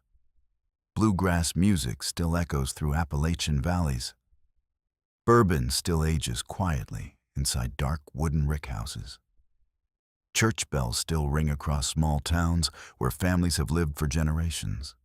And yet, beneath that beauty, lies a far deeper story. Kentucky was born in conflict. Long before it became a state, native nations fought over its forests and rivers. Frontier settlers crossed the mountains into a land so violent, it became known as the Dark and Bloody Ground. Men and women built cabins in wilderness where death could come at any moment. They endured hunger, isolation, raids, disease, and war. The frontier demanded courage simply to survive. But Kentucky also carried America's contradictions from the very beginning. It became a land of freedom seekers and enslaved people, a Union state filled with Confederate sympathizers, a place of deep faith and brutal violence, a state where proud traditions coexisted beside poverty, exploitation, and division. Again and again, Kentucky stood at the crossroads of American history. The Wilderness Road opened the frontier westward. The Civil War tore families apart across the bluegrass countryside. Coal miners powered industrial America while often remaining trapped in poverty themselves. The Civil Rights era forced Kentucky to confront difficult truths about race and equality. And through every generation, the people of Kentucky adapted, survived, and rebuilt. That resilience became part of the state's identity. It lives in the Appalachian communities that endured floods, mine collapses, and economic hardship. It lives in the music born from mountain struggles and frontier loneliness. It lives in the workers inside factories and distilleries, the farmers tending old land, the basketball fans filling packed arenas, and the families who never stopped believing in their communities, even during the hardest times. Kentucky exports more than bourbon or horses. It exports mythology. To the world, Kentucky represents something deeply American: independence, tradition, grit, storytelling, reinvention, and pride rooted in place. And perhaps no state captures the emotional complexity of America more clearly. Because Kentucky contains both romance and tragedy. The beauty of bluegrass fields beside the scars of coal country. The elegance of the Kentucky Derby beside the memory of slavery and war. The warmth of Southern hospitality beside generations of political and cultural conflict. Kentucky is not a perfect place, but neither is America itself. And maybe that is exactly why Kentucky matters. Its story is the story of a nation constantly struggling to define itself, balancing freedom and division, tradition and change, hardship and hope. From the first native hunters crossing ancient forests to the modern cities and highways of today, Kentucky has remained a land shaped by survival and transformation. A place where the frontier never completely disappeared. A place where the past still whispers through mountains, rivers, horse farms, coal towns, and old battlefields. And above all, a place where people endured. Because in the end, the spirit of Kentucky is not found only in bourbon, bluegrass, or history books. It is found in the stubborn determination of generations who faced hardship, buried their dead, rebuilt their homes, and carried forward anyway. Just like America itself.